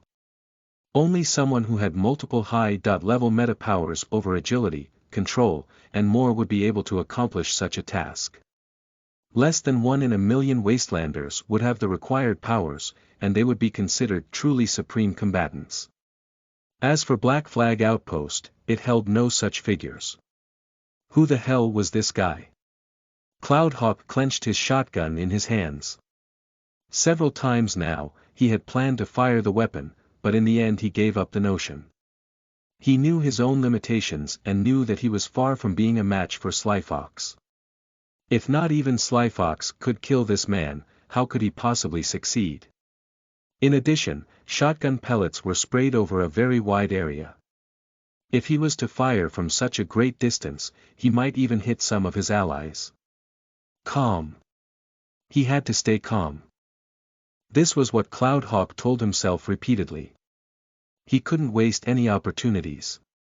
If he wasn't certain of success, he shouldn't attack at all. Otherwise, he would draw that terrifying man's attention and his life would be snuffed out like a candle. The mysterious man's dark gaze, as fathomless as the depths of the sea, was now locked onto Sly Fox. The other experts didn't pose a threat to him, but this exceptional marksman did. The mysterious man knew who his real enemy in this fight would be. He had to first get rid of this troublesome marksman. The mysterious man didn't halt at all, continuing his headlong charge. 3 members of the elite guards were in his path, and so he ended up disposing of them along the way. The 3 guards didn't even have a chance to see how he attacked, they just saw the light of his knives pierce through their bodies. As they collapsed into pools of their own blood, the last thing they saw was his cloaked figure disappearing past them, not hesitating in the slightest. Damn him! The second captain of the elite guards, Wolf, was enraged. Wolf was an agility metahuman, which meant that in speed at least he wasn't significantly inferior to the mysterious man. If the members of the outpost had to choose one person who was close to being able to keep up with the mysterious man, they would definitely choose Wolf. Wolf tossed away his saber and pulled out a pair of short knives. Short weapons were more agile and carried more punching power, and they also held advantages in fast-paced battles. In the blink of an eye, the two exchanged 4 or 5 blows. Knife-light flickered repeatedly as these 2 incredibly fast experts clashed against each other in close combat. Almost as soon as Wolf engaged the man in combat, Wolf realized that he had made a mistake. First of all, the man's meta powers were clearly higher level than Wolf's own. Although the man was using a pair of long knives, he was able to wield them with just as much speed and agility as Wolf wielded his short knives. Even worse, the mysterious man's attacks were so accurate, it was as though he had measured them to a millimeter in advance. With each strike, the mysterious man was able to attack Wolf at a weak spot, using a small amount of force to blunt Wolf's strength, then unleash counter-attacks of incredible power. Although Wolf was a very experienced combatant, he still had the occasional flaw in his attacks. The mysterious man attacked as though his moves had all been calculated countless times in advance by a computer. Not only did he display no weaknesses, his attacks were precise to the extreme. After just a few exchanged blows, Wolf was cast into a position of great weakness. Wolf wanted to retreat, but it was far too late. A long knife came howling through the air towards him. The mysterious man's knife sheared through half of Wolf's head. The blood didn't even have a chance to spurt out before the man turned and once more continued his charge towards Sly Fox. This entire time, he had shown no hesitation and made no wasted movements at all. It was as though he hadn't been fighting one of the outpost's supreme fighters, rather, he had merely been disposing of a nameless pawn. The difference in skill between the two was extremely apparent. Grizzly let out an enraged howl. Wolf. Sly Fox didn't let this affect his mental state. He suddenly reached out and grabbed an outpost warrior, then spun the warrior to stand in front of him. What are you? The outpost warrior had yet to catch his bearings when a pair of ice-cold gun barrels pressed against his back. A crafty look flashed through the mysterious man's pitch-black eyes, and he immediately moved to dodge. Crack! Crack! A pair of gunshots rang out as a pair of bullets blasted through the body of that unfortunate outpost warrior, missing the mysterious man by just a hair. Sly Fox let out a frustrated curse. The man was able to lock onto his movements, then dodge in the same instant that Sly Fox pulled the triggers on his pistols. As a result, Sly Fox had decided to block the man's line of vision and shoot at him through a human shield. Who would have thought that the man would still be able to dodge it with incredible accuracy and an almost preternatural sixth sense? The mysterious man had perfect control over his own body, and he made no wasted movements at all, nor did he make any errors in judgment. He also had that absolutely stifling level of speed, and a keen sense of danger that was almost animalistic in its accuracy. He truly was an expert, the likes of which were rarely seen in the wastelands. The two were now extremely close to each other. Sly Fox could almost see the specter of death reaching out for him. The mysterious figure was clearly determined to kill Sly Fox no matter what the cost. Mad Dog was in the front lines, tied down by a host of thugs. The other mercenaries weren't even close to being a match for the mysterious man. In fact, they weren't even strong enough to slow him down. What to do? A cold light suddenly flickered through Sly Fox's narrowed eyes. His normal, beaming countenance had completely disappeared. It was as though he had transformed into a completely different person, a person who was incredibly cold and calm. This was a mindset that had been formed through countless life-and-death battles. The more dangerous the situation was, the calmer he had to be. His fat body suddenly began to move with an agility and grace which belied his size. His two customized pistols began to bark and spit out flames repeatedly as multiple bullets began to howl past the outpost warriors and towards the mysterious man. One bullet actually went straight through an outpost warrior's neck, then continued onwards while spraying forth a bloody mist. So what if he accidentally killed a few people on his own side? Hell, so what if he killed a few of them on purpose? Sly Fox was not the kind, benevolent type to begin with. He knew exactly how difficult it would be to hit this man, and so he was willing to pay any price and do anything necessary to increase the odds. By comparison, sacrificing a few of the outpost guards was absolutely nothing. He didn't have much time left. Every single shot, every single opportunity, was incomparably priceless. But it was all useless. The mysterious man's night-black eyes remained as calm as a tranquil pool of ink, and his gaze didn't change in the slightest. His movements fluctuated as randomly and unpredictably as a viper's, avoiding the large majority of Sly Fox's bullets while using his knives to block the bullets he couldn't dodge. He advanced incredibly quickly, and everyone who got in his way, by accident or by design, would be met with his flashing knife. All those who barred his path were sliced apart with ease. He was about to reach Sly Fox. Sly Fox only had a single bullet left in each of his pistols, and the enemy was so close and so fast that Sly Fox only had enough time for one shot anyhow. If he missed this next shot, well, one could imagine what would happen to a gunner when attacked in close combat by a knife-fighter like the mysterious man. Sly Fox stared unblinkingly at his opponent. All others in the surrounding area seemed to completely vanish as Sly Fox concentrated every iota of his energy and attention on his foe. Sly Fox watched his movements, his breathing, his every minor motion. After having taken all factors and possible responses into consideration. Crack! A tongue of flame flicked out from the barrel of his right pistol. A sharp light flashed through the mysterious man's eyes. Not only had this gunner perfectly calculated his movements and all potential variables, the gunner had even taken into account his reaction speed and the speed at which his hands were able to move. This shot had virtually sealed his fate. What a truly formidable gunner. The mysterious man suddenly struck out his knife, moving 30% faster than he had in the past. Clang! A few sparks appeared in midair as the bullet was once more chopped apart. Slyfox's face turned completely ashen. Damn! The mysterious man didn't pause for even a second. He was like a hungry wolf who had spotted his prey, and he sent one of his death-bringing knives straight towards his enemy's throat at incredible speeds.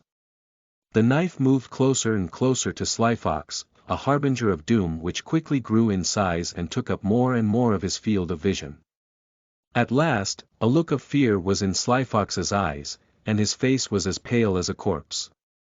Slyfox looked just like a man should when faced with his own imminent and inescapable doom. Without question, this knife was going to take his life. This was what the mysterious man believed, and he put all of his effort into this strike. As soon as that sharp knife landed, the chubby neck would be split open and the fat head would go flying like a dandelion in the wind. Swish! The knife flashed with cold light as it swept past Slyfox's neck, spots of smeared blood on its blade. Book 1, Chapter 26 Life and Death in the Balance. You are listening at novelfull.audio. The knife merely nicked Slyfox in the neck, it didn't actually sever his head from the rest of his body. This was because, right at the critical moment, the mysterious man's acute hearing picked up an incredibly soft, whistling sound. He was completely unprepared for the two cold knives that whistled through the air as they shot straight towards him.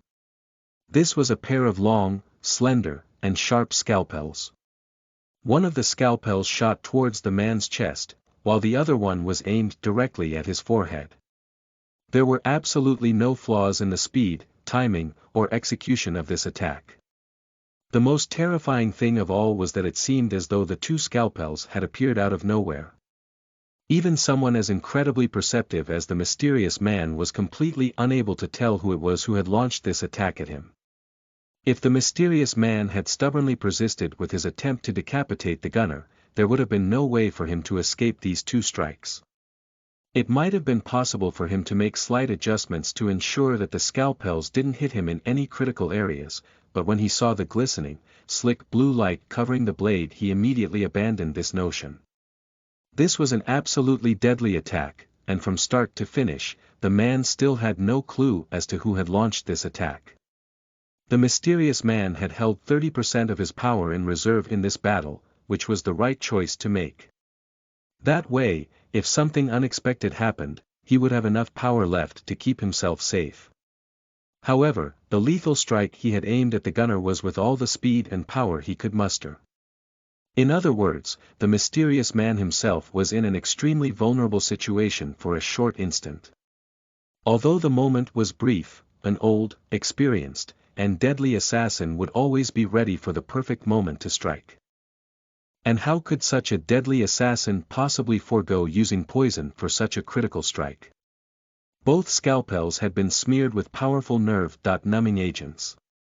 Even if they didn't strike any fatal points, the slightest nick from them would be enough to ensure that he would instantly lose the majority of his combat strength. This was far too dangerous. He simply couldn't afford to take the risk. And so the mysterious man suddenly halted his advance, his long knives nicking Slyfox on the neck as they swung back to block the scalpels. The mysterious man's dark eyes once more began to turn, but he still had no idea where the assassin was hiding. Swoosh! Swoosh! Another pair of sharp scalpels came flying towards him. This time, however, even Cloudhawk saw a figure moving at high speed in launching the attack, to say nothing of the mysterious man. When Cloudhawk saw who it was, his eyes almost bulged out of their sockets. No wonder he hadn't seen Mantis this entire time. Cloudhawk had thought that Mantis was not taking part in the fight. So as it turned out, Mantis had been concealing himself amongst the other mercenaries.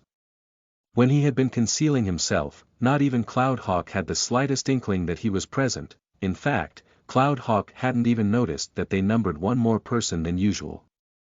And, the entire reason why Mantis had hidden himself in the area around Slyfox in a shadow-like manner was precisely so that he could deal with a situation like this. As Mantis threw out 2 more flying scalpels at high speed and the mysterious man began to pull back, Mantis suddenly somersaulted to the other side with incredible speed. A dark blue dagger gleamed with cold light as it pierced towards the mysterious man. It was a fast, steady, and merciless attack. The speed which Mantis had just displayed was every bit as fast as the already deceased wolf had possessed. He was in full control of the tempo of this fight, and this strike was pitch perfect as well. Not even a heartbeat had passed since the mysterious man had knocked the second pair of scalpels aside, but now a deadly, envenomed blue dagger was right before his very eyes. This new assailant was incredibly dangerous. The mysterious man had been battling for quite some time, but for the first time he felt as though he was being stalked by a viper. If this dagger nicked him even slightly, it would unquestionably deliver a mortal, death-dealing blow to the mysterious man. The mysterious man sent the edge of his long knife scraping against the dagger, causing a line of sparks to erupt in midair, then spun the other way as he delivered a whirling slash towards Mantis. However, Mantis didn't hesitate at all as he leapt backwards with incredible speed and agility, borrowing from the momentum of the clash. An assassin's paramount rule was to succeed in killing the target with one attack. If you failed, your goal would be to immediately retreat safely. This was a fundamental rule of being an assassin. The mysterious man's attack missed, but before he had a chance to recover, a cold, sinister, murderous look flashed through Slyfox's eyes. In truth, this entire thing had been a plot. The gunner had intentionally let the mysterious man draw close, allowing the assassin to launch a series of deadly strikes. Now that the mysterious man's offensive rhythm had been completely disrupted, flaws in his movements had been revealed. It actually wasn't the assassin's responsibility to actually kill this man. Slyfox had been waiting for the perfect moment this entire time, and now, he still had 1 bullet left. Given the situation and given how close they were, how could he possibly miss? The process might sound complicated, but it happened incredibly fast. Mantis had thrown out 4 scalpels, catching the mysterious man completely off guard and disrupting his rhythm, then launched a deadly strike that forced the man to reveal a fatal flaw in his defenses. This entire process had taken less than 2 seconds. This was more than enough time for Slyfox to fire the perfect shot. Crack! The final bullet burst forth with a tendril of flame from the barrel of the revolver. The mysterious man had to admit that these people were tough. Very tough. They could definitely be described as some of the top experts of the wastelands. However, it wasn't enough. The man's body suddenly seemed to expand in size, almost as though all of his muscles instantly became many times larger than before. He instantly unleashed 120% of his full power. As soon as Slyfox had fired his gun, the mysterious man leapt into the air, used 1 long knife to block the bullet, then once more stabbed out with the other one towards Slyfox, sending that cold blade directly towards his heart. Everyone was stunned by this. Not only was he able to block the attack, he was even able to counter-attack in midair. Slyfox was out of bullets. Mantis wasn't in a position to stop the attack. A hint of a mocking smile appeared on the mysterious man's face as his cold knife inched closer and closer towards Slyfox's chest.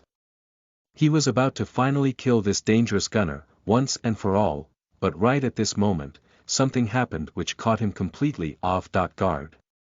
A skinny, unprepossessing little figure suddenly popped up from behind Slyfox's back. The kid was clutching a shotgun in his hands, and the black barrel was pointed straight at the mysterious man. Slyfox let out a fierce shout. Shoot him! When the mysterious man's attention had been focused on the 2 experts before him, the ordinary-looking Cloudhawk had seized the opportunity to hide himself directly behind Slyfox. Cloudhawk knew that if he wanted a chance to shoot and kill this man, the position he had just chosen was the perfect position to be in. And now, his opportunity had come. Diovico, the mysterious man's body, was in the middle of the air. No warrior, no matter how powerful, would be able to find any leverage to dodge while in midair.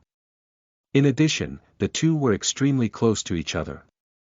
The mysterious man's knife was about to kiss Slyfox's clothes, which meant that he had all but sent himself directly into the waiting barrel of the shotgun.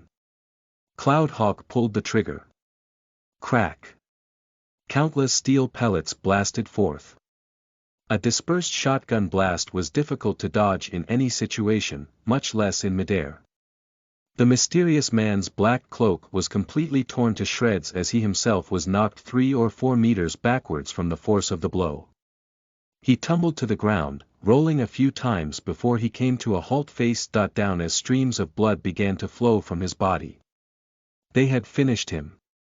Everyone revealed looks of excitement and exhilaration. Not bad, kid. Well done. Beautiful. The mercenaries all called out in celebration, and even Woola let out a few congratulatory howls. As for the sweepers, strange looks appeared on their faces. They had never imagined that anyone would be able to defeat their boss. In truth, less than a minute had passed since the cloaked figure had first started his charge toward Slyfox. This had all happened so quickly that there was no way ordinary people could even respond. As for the mercenaries, there was obviously no way that they could have planned this out in advance. This had all happened purely out of a silent, instinctive rapport. If Mantis had been just a heartbeat slower, Slyfox would have been hacked to death. If Slyfox hadn't left one final bullet for the very end or had hesitated for just a half-second after Mantis launched his attack, then his shot wouldn't have been able to force the man to jump into the air to dodge.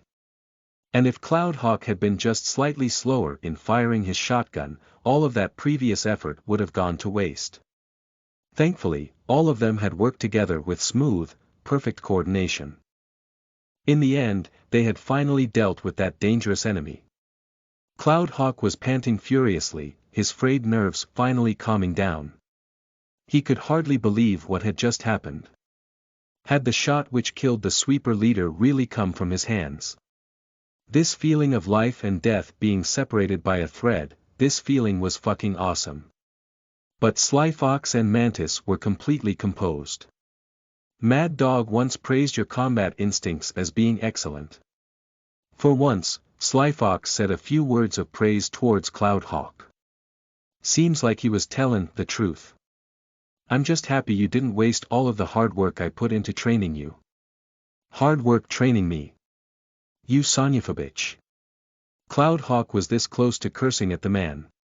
Still, now that the leader had been slain, the rest of the sweepers were nothing to worry about. The mercenaries and the elite guards were still ready to fight, and they held an overwhelming advantage in numbers. How could they possibly lose to freaks like this? Not bad at all. Just as everyone was celebrating, a casual, cold voice suddenly rang out from the ground. Countless astonished gazes were instantly attracted to the mysterious man's corpse, which was slowly, unhurriedly rising to its feet. But in the end, you didn't quite get the job done.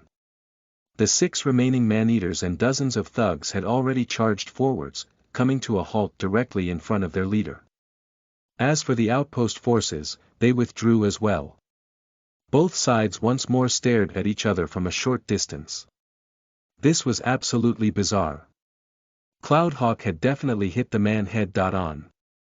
The man hadn't been wearing steel armor or other defensive equipment, otherwise, there was no way he could have moved with such speed and agility. How, then? How had he survived? Did he have an immortal body? The mysterious man rose to his feet, his tattered cloak just barely hanging from his body. His face had previously been as pale as paper, but now a great deal of serpentine scales had appeared on its surface. Given that his strange eyes were completely pitch black, he truly looked like an ominous creature. The mysterious man tossed aside his tattered cloak, fully revealing his entire upper body.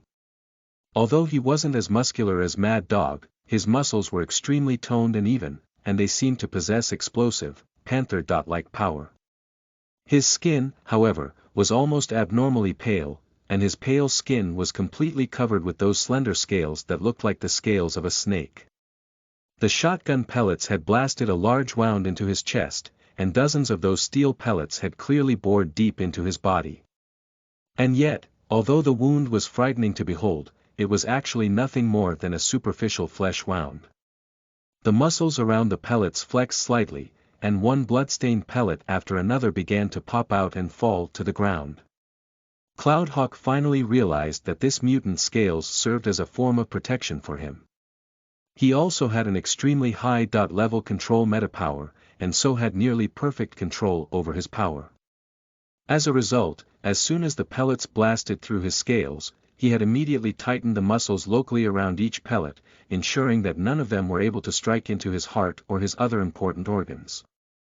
Cloudhawk had hit him with a perfect shot, but it was meaningless. A wound like this was no wound at all. The outpost defenders had rather unpleasant looks on their faces. How many strange powers did this mysterious fellow have? The mysterious man's gaze remained as calm and settled as ever. It would be a waste to kill you. I suggest you abandon Black Flag Outpost and work for me instead. The entire wasteland belongs to us, and together, we can accomplish something grand. By now, everyone could tell that he still had yet to use his full power, even now. There were still more than 150 sweepers, their main combat power had been preserved. The outpost, however, had suffered horrendous casualties and didn't have much combat power left. The situation right now looked extremely grim. Fire another shot. Cloudhawk knew his own limits. They had managed to catch the man off guard once. There was no way the man would let it happen again. But right at this moment, a voice which Cloudhawk had never heard before suddenly rang out from afar. You want to poach guards from Black Flag Outpost. What makes you think I would agree to that? Book 1, Chapter 27 The Blood-Soaked Queen. You are listening at novelfull.audio. The elite guards looked as though a heavy burden had been lifted off their shoulders, while Sly Fox and Mad Dog revealed looks of extremely wariness. Had she finally come out? If so, then it was time for this battle to come to an end. The mysterious man's gaze flickered slightly. He didn't seem surprised, only cautious. He let out a chuckle, then said, You really are quite composed, to be able to wait so long before coming out. Cloudhawk had no idea why everyone had such strange looks on their faces. Just as he was puzzling over this question, a figure suddenly, slowly emerged from the heart of the outpost. This figure wore a savage, demonic mask. Perfectly straight black hair cascaded across her back like a waterfall, and her voice sounded sinister and hoarse, almost as though it was several different voices merged together, making it difficult for others to discern her gender from her voice alone.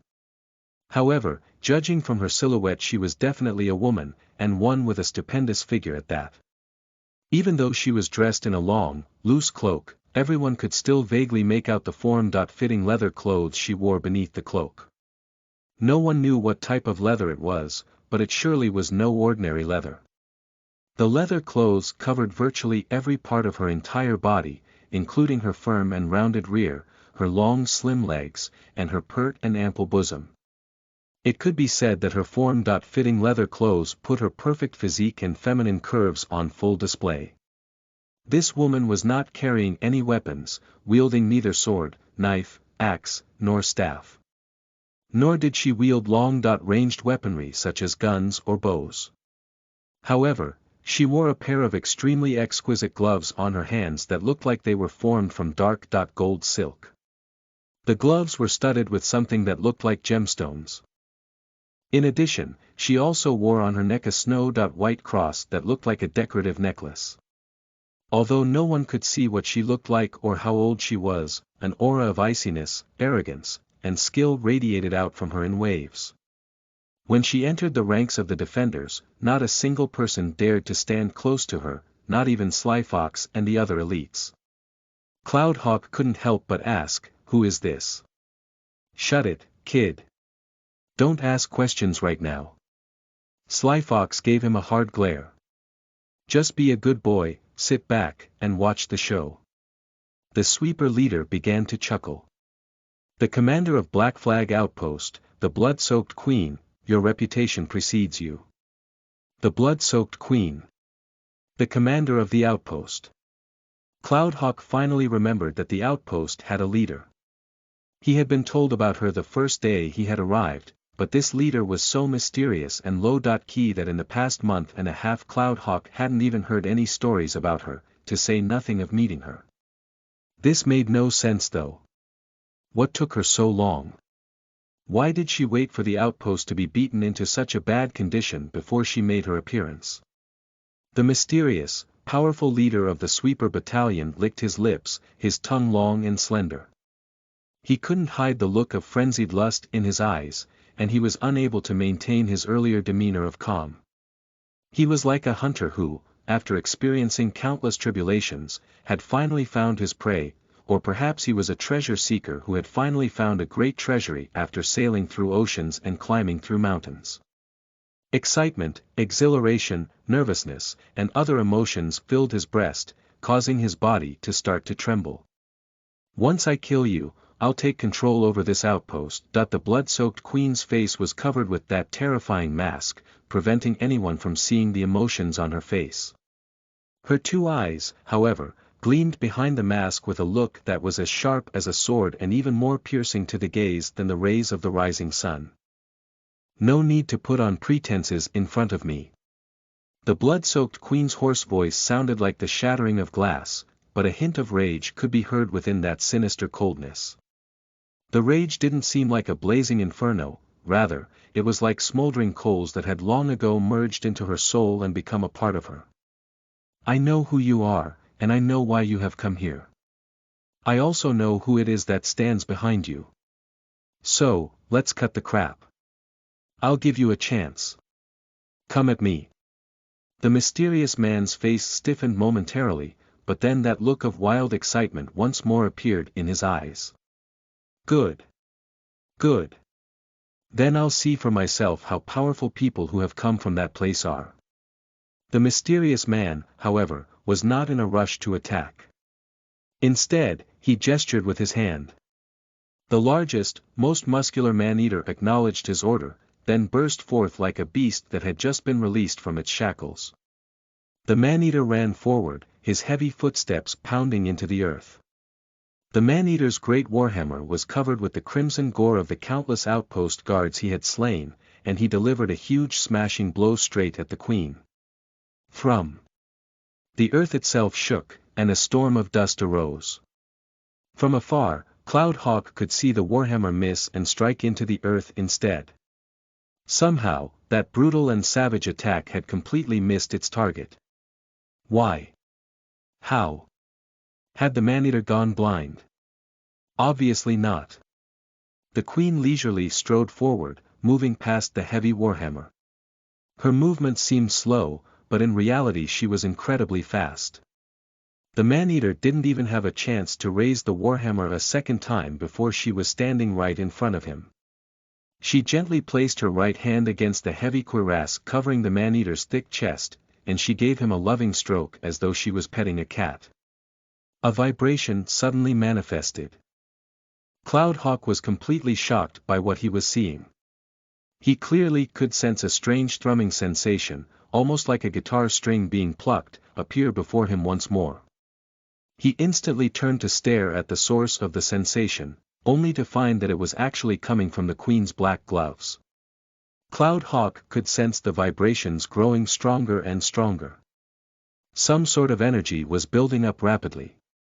Before he even had a chance to figure out what was going on, the man-eater suddenly let out a miserable scream. His eyes, his nose, his mouth, his ears, even the crevices of his helmet were suddenly emitting fiery plumes of heat. A heartbeat later, the man-eater's massive body was suddenly swallowed up by an absolutely beautiful flame which appeared out of nowhere. The terrifyingly high temperatures caused even his armor to glow red. The man-eater's body was charred into black crisp in just a few short moments, causing a nauseating stench of burnt meat to waft outwards from it. Thud. The flame disappeared just as quickly as it had appeared. By the time the man-eater collapsed, its entire body had been charred. Its armor was still glowing red and had begun to melt into the ground, causing a series of hissing, crackling sounds to be heard. What was this? Some sort of supernatural power. Everyone watched with tongue-tied expressions on their faces. It was as though they had seen a tiger attack a mouse, only for the mouse to suddenly turn and swallow the tiger whole. Despite the high temperature in the area around her, the blood-soaked queen was in immaculate condition, not even a single hair on her head had been signed. From start to finish, she hadn't so much as even glanced at the man-eater. Her eyes behind her mask were even colder than ice as she swept her gaze across the other sweepers, seeming to stab at them with her eyes.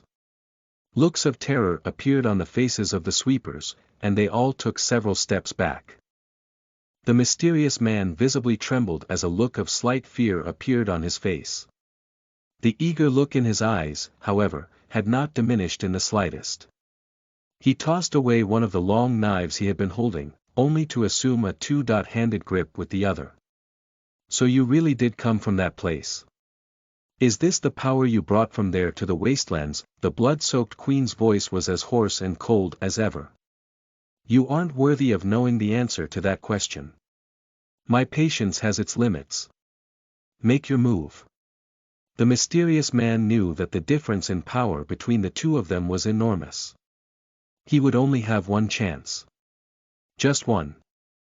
And he only had it because the blood-soaked queen had chosen to give it to him, most likely because she held him in complete contempt.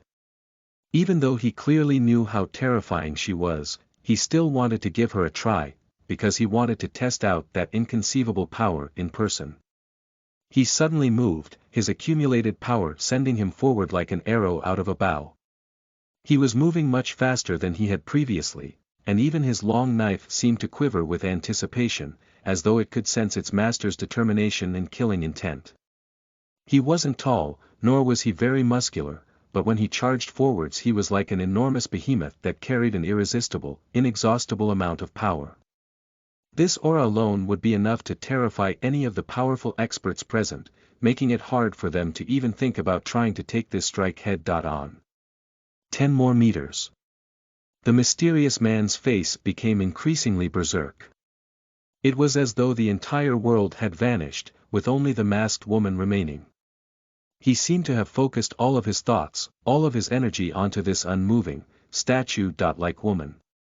His every single blood cell was bellowing with rage, as though countless beasts were rampaging through his veins, screaming out for release. 5 meters. 4 meters. 3 meters. 2 meters. When his speed reached its utmost limit, he suddenly flexed his legs.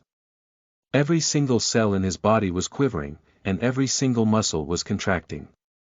He gathered all of the strength and power he had in his body, including his legs, his calves, his thighs, his chest, his arms, and his wrist, then focused it all on the tip of his knife as he sent it chopping downwards.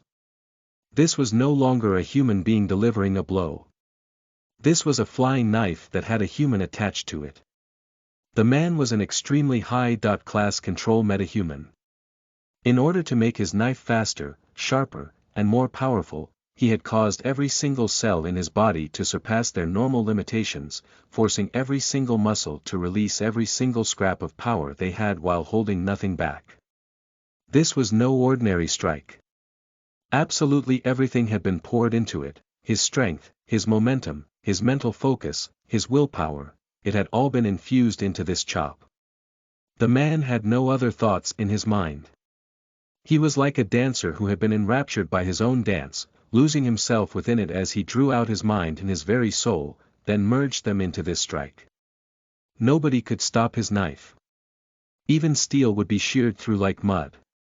The man could almost smell the intoxicating scent of the woman's blood spurting out from her body and splashing over him, bathing him with its warmth like the rays of the sun. The queen finally made her move, and the man's flashing, dazzling knife suddenly stopped in midair. The knife would have been able to shear through steel like butter, but it was actually blocked by a single, graceful hand. Or, to be precise, the 5 long fingers on that hand had latched onto the knife. The parts of the knife that were in contact with those gloves instantly began to glow red with heat, and even a few wafts of white smoke could be seen arising from it. Book 1, Chapter 28 Breathtaking Power. You are listening at novelfull.audio. The blood-soaked queen had a cavalier attitude about her, as though she had done nothing more than catch a butterfly that was flying within her flower garden. It seemed like such a casual action, but it instantly froze the long knife despite the shocking amount of power that had been poured into it. All momentum had been lost. All of the murderous intent within it had been dispelled. The mental energy, willpower, strength, and soul that had been poured into that knife were of no avail. It seemed like it was trapped in a steel vise, with no way to withdraw it at all. The snow-bright blade quickly began to turn red from heat, like a piece of iron in a furnace. The blood-soaked queen's grip tightened, and the red-hot knife began to break apart. A spiderweb of cracks had appeared on its surface, as though the knife was a fragile piece of glass that was on the verge of shattering.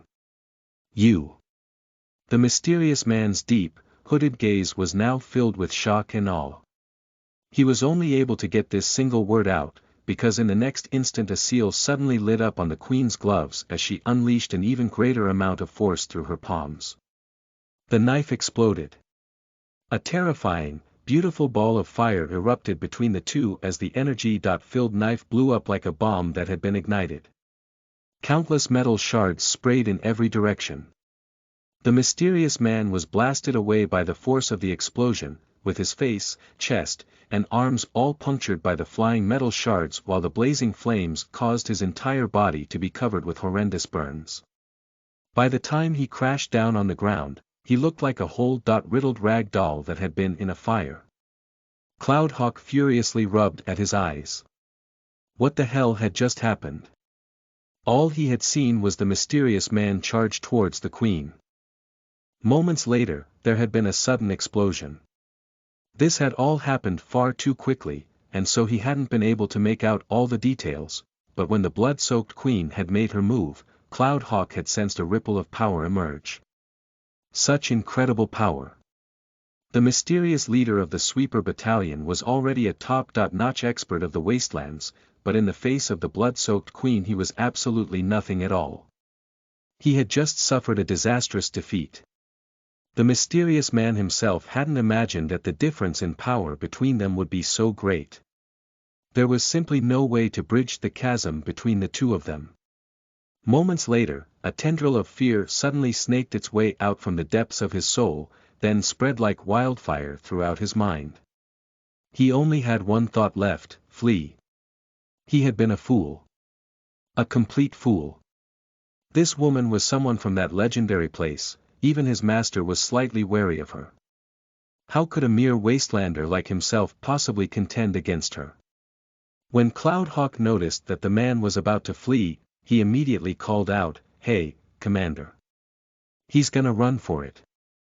Shut your fucking mouth. Are you trying to get yourself killed?"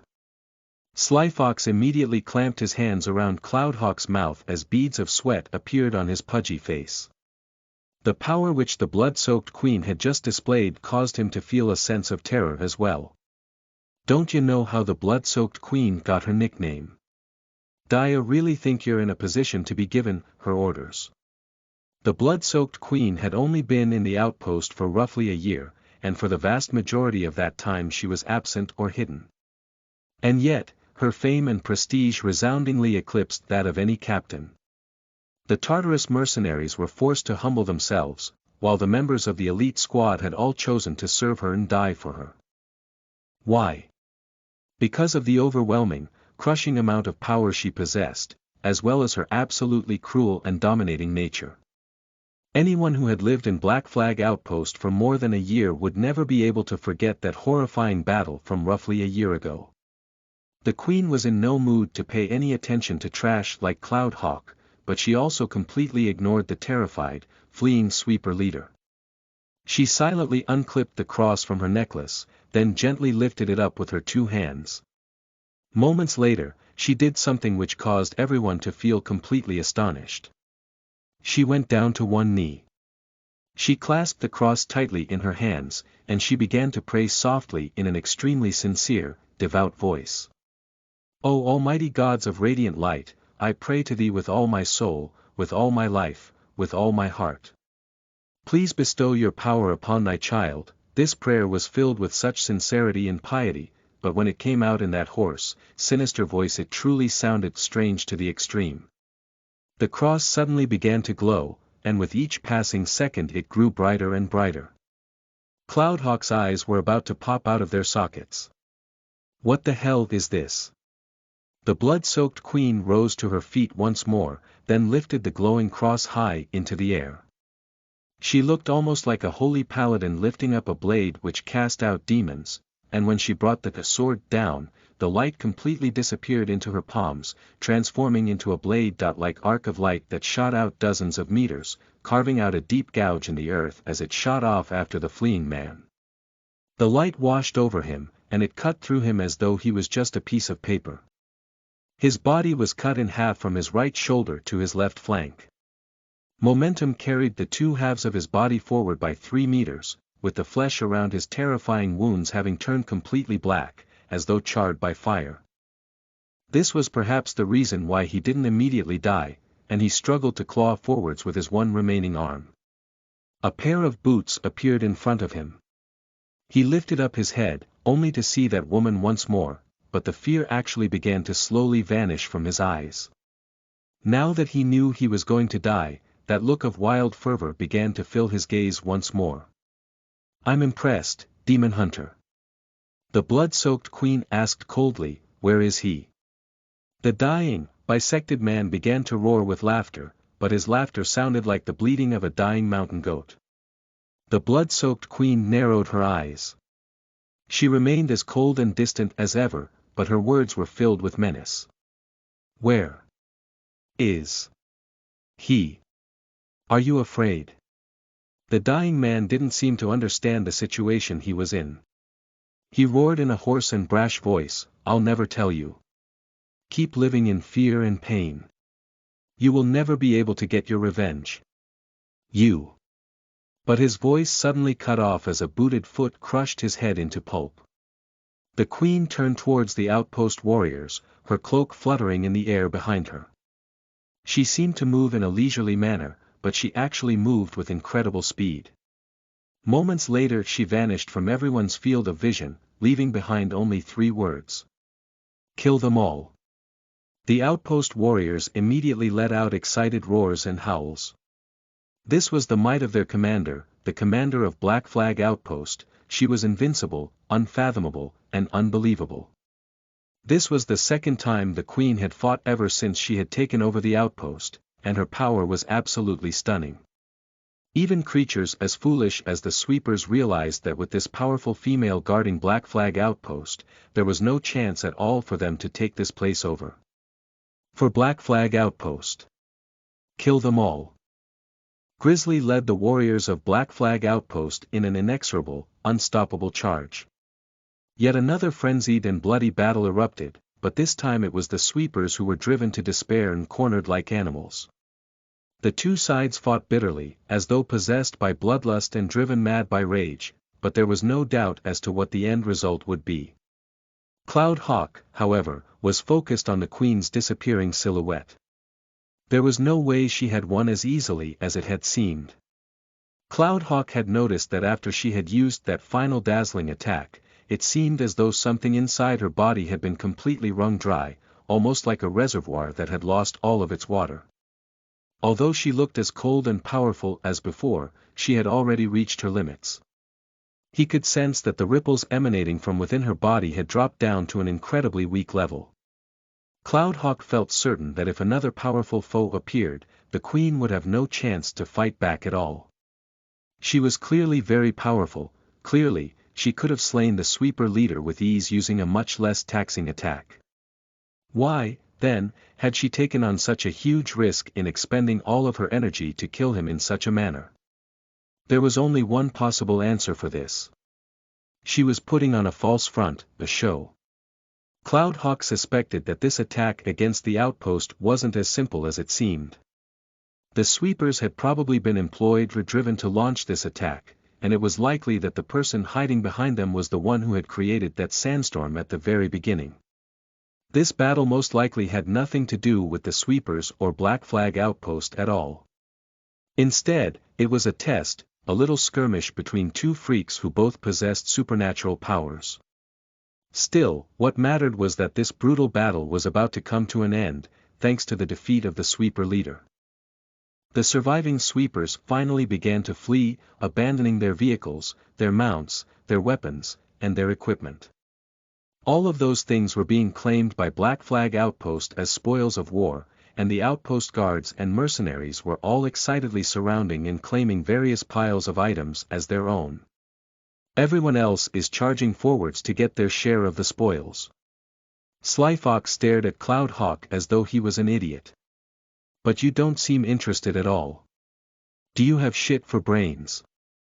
The only thing I want right now is a good, long sleep. Cloudhawk's adrenaline rush had ended with the battle, and a wave of exhaustion had just come crashing down on him. How could he possibly have any energy or interest in running forward to pick up some spoils? Besides, he really didn't believe that these savage men would let a kid like him get anything nice. Slyfox saw that Cloudhawk was indeed covered with wounds, and so he just waved his hands in an extremely impatient manner. Fine, fine. Hurry up and fuck off already. Go to Mantis Workshop and get those wounds treated. I ain't got any time to worry about your sorry ass. Cloudhawk nodded, then immediately departed from this noisy, boisterous scene of looting. The rugged streets of Black Flag Outpost were quite silent. Mice and other animals were rustling through the weeds, occasionally popping their heads out. They were drawn by the stench of blood in the air. Right now, this place truly did look like a lifeless, barren wasteland. Cloudhawk was extremely tired in body, mind, and soul. The Beast Wave and the Sweeper Battalion had been incredibly dangerous, and he was once more reminded that staying alive in the wastelands was no easy feat. There was no such thing as a truly safe harbor in the wastelands, not even in the outposts. They walked a thin line between life and death, and the outposts themselves were fragile things. Cloudhawk was starting to want to leave, and what he had seen today was reinforcing those budding thoughts. On one side, there was a hidden, unknown figure capable of controlling and creating sandstorms. On the other side, there was a blood-soaked queen who wielded an inconceivable amount of power. What feud existed between the two? Cloudhawk didn't know, and he didn't want to know. However, he knew that if two figures like them began to fight with Black Flag Outpost being their battlefield, this place would never be safe to live in. Today was just the beginning. Who knew what the future would bring? But if he left the outpost, where would he go? The wastelands were so vast and endless as to engender a sense of despair, and they were so cruel that they could devour anyone's innocent dreams or ideals. Was there truly no such thing as a safe place to live in this vast world? Just as Cloudhawk's tired mind was throwing out these random thoughts, he was suddenly able to sense those faint ripples once more. They seemed very similar to the ripples he had sensed from the Queen. Cloudhawk frantically looked right and left, but was unable to see anyone at all. No one was here. Was this a hallucination caused by excessive blood loss? Cloudhawk continued to carefully scrutinize the area. Finally, his gaze turned towards a small, unremarkable alleyway. Those strange ripples were coming from that direction. No way. That place was absolutely foul and filled with refuse and excrement. Who in the world would go there?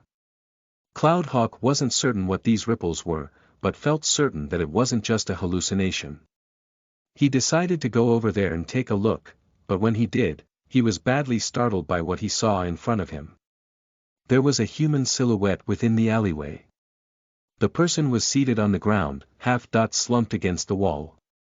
The person's mask was turned directly towards Cloudhawk, and the deep eyes hidden beneath the mask seemed to be staring death at him. This was the terrifying woman he had seen just a short while ago, the blood-soaked Queen. Cloudhawk's first instinct was to run.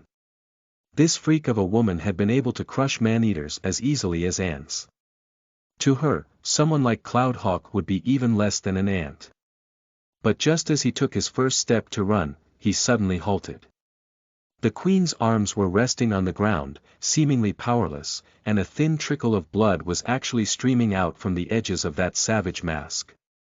She remained slumped against the wall, not moving or making even the slightest of sounds. Drip. Drip.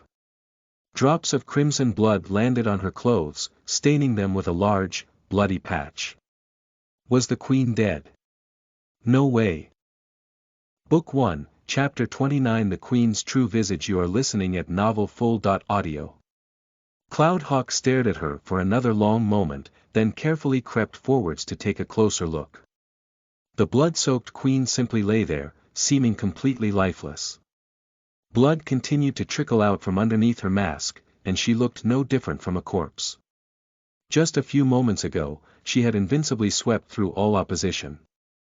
How was it that she had inexplicably perished just a few moments later? Cloudhawk stared at the queen, his face filled with confusion.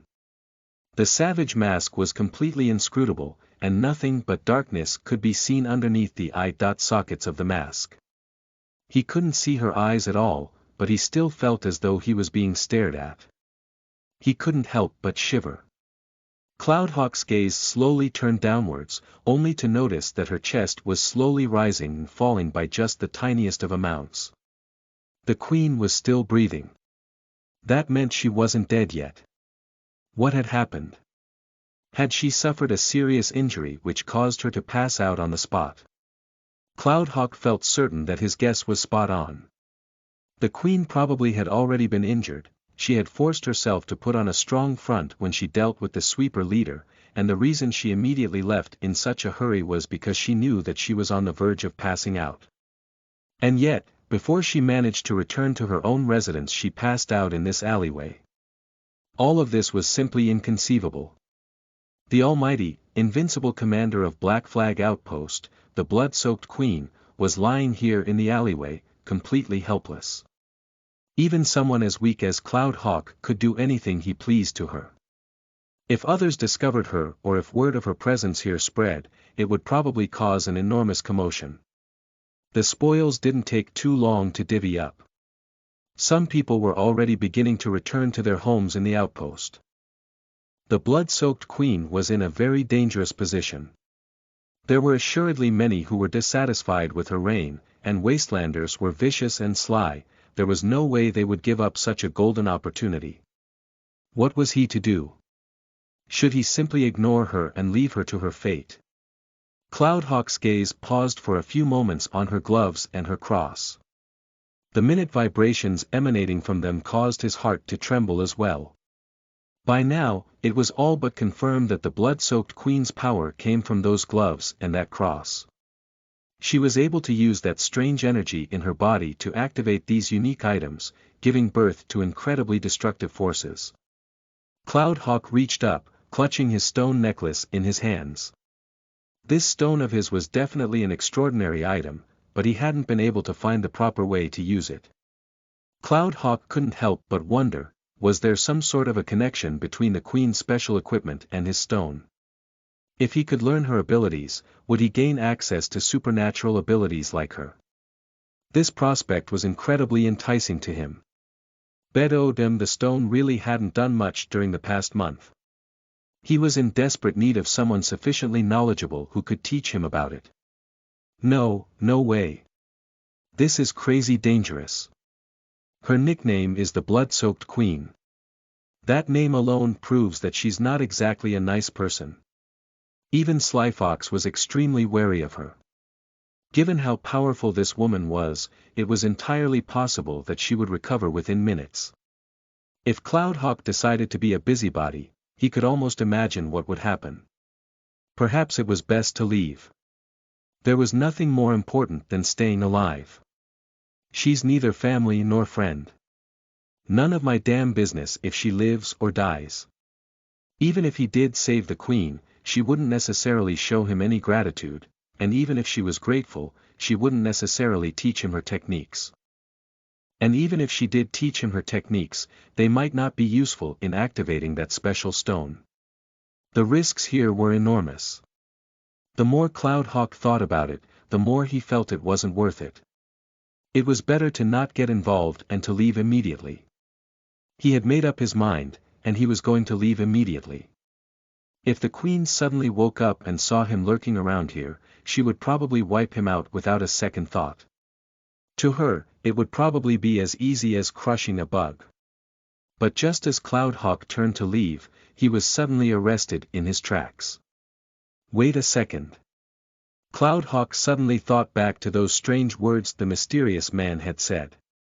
The blood-soaked Queen seemed to have a unique background. She wasn't from Black Flag Outpost, in fact, she wasn't even a Wastelander. Then, where did she come from? Was there actually something beyond the wastelands? If there was, what type of a world was it? Had that dreamy world of the old times truly been completely destroyed?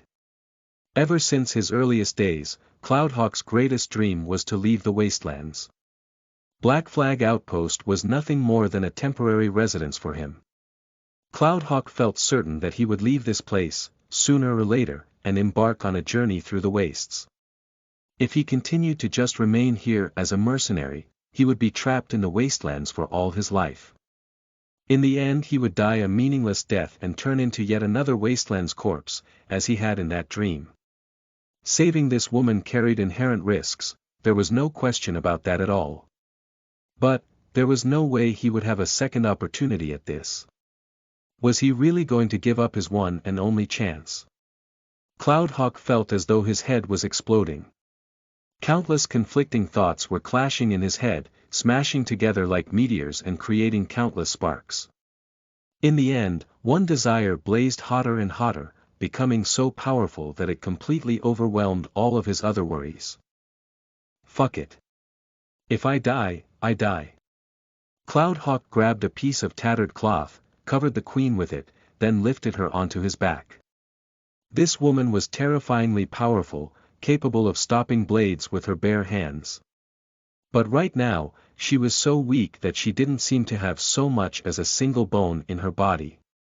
She was like a soft, elastic ball of cotton, and this was doubly true for her ample, perky bosom which pressed against him. Although Cloudhawk's young age meant that he didn't really understand much about the affairs between men and women, he knew that no Wastelander woman could ever be like her. Thunk. Cloudhawk used his leg to kick open the battered door to his wooden residence, then piggyback carried the Queen in, his forehead matted with sweat. He first put her down on his bed, then ran outside to scan the area. After verifying that no one had trailed him back or had noticed him, he carefully crept back inside and shut the door. Cloudhawk sat there in front of his bed, his mind a complete blank.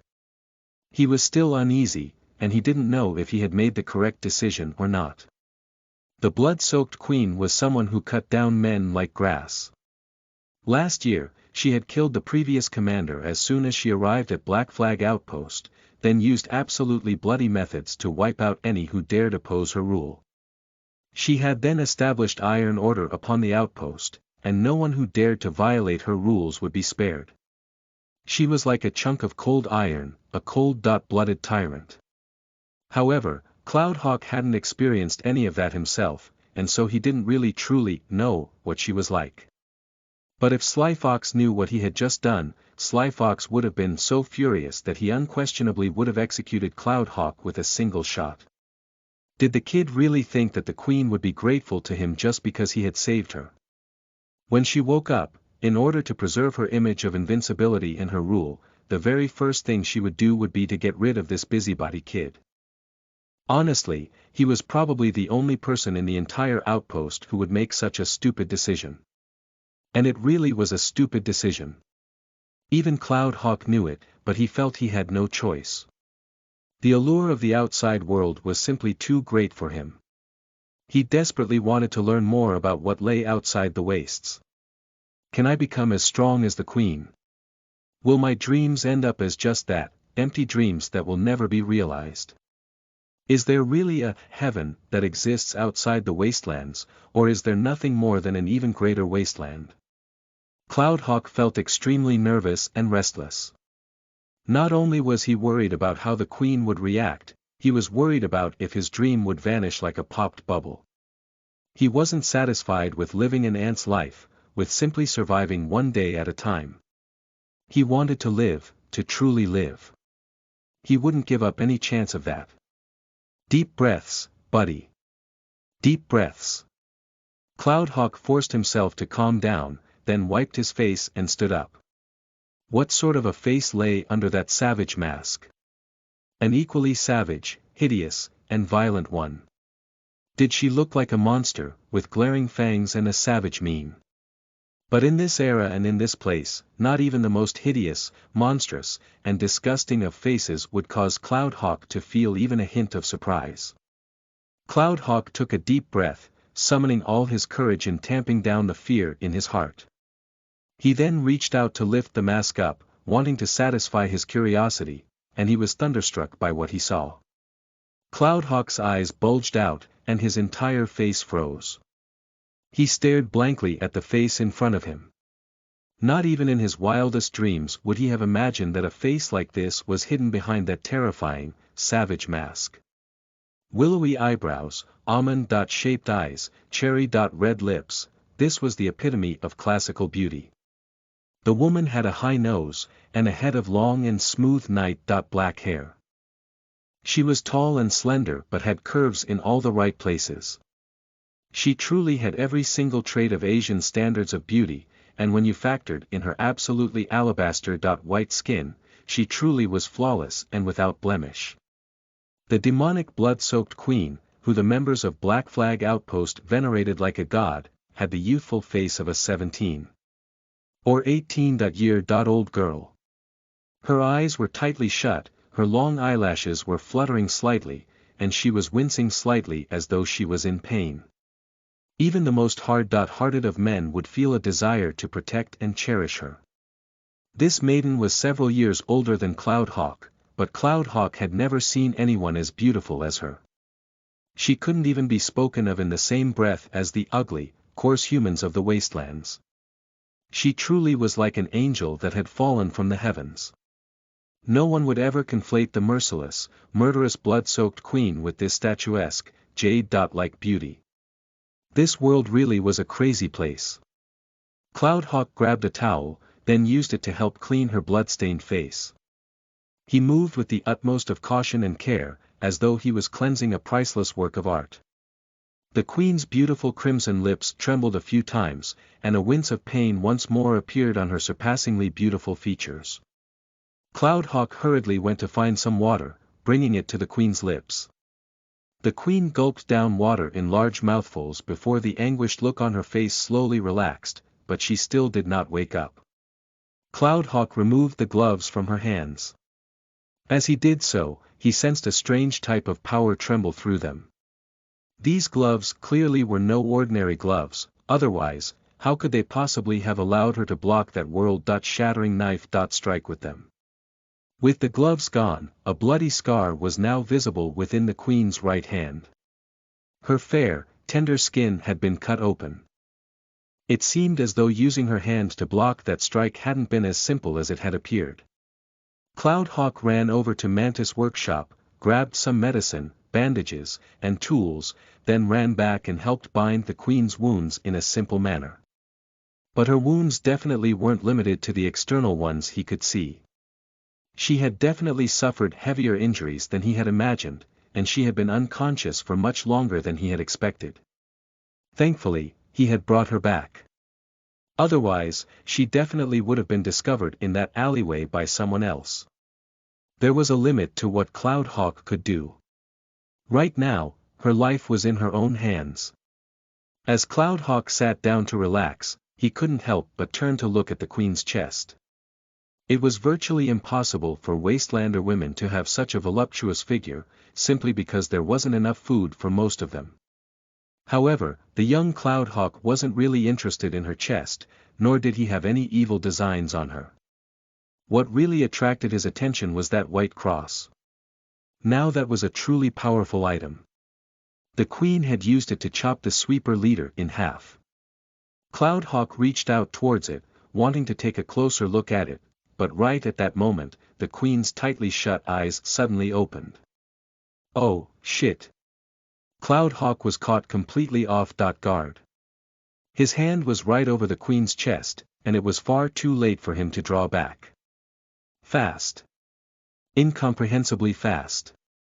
The Queen's slender, jade-like right hand struck out with lightning speed, latching onto Cloudhawk's wrist and trapping it with the power of a steel vice, then gave it a sharp tug.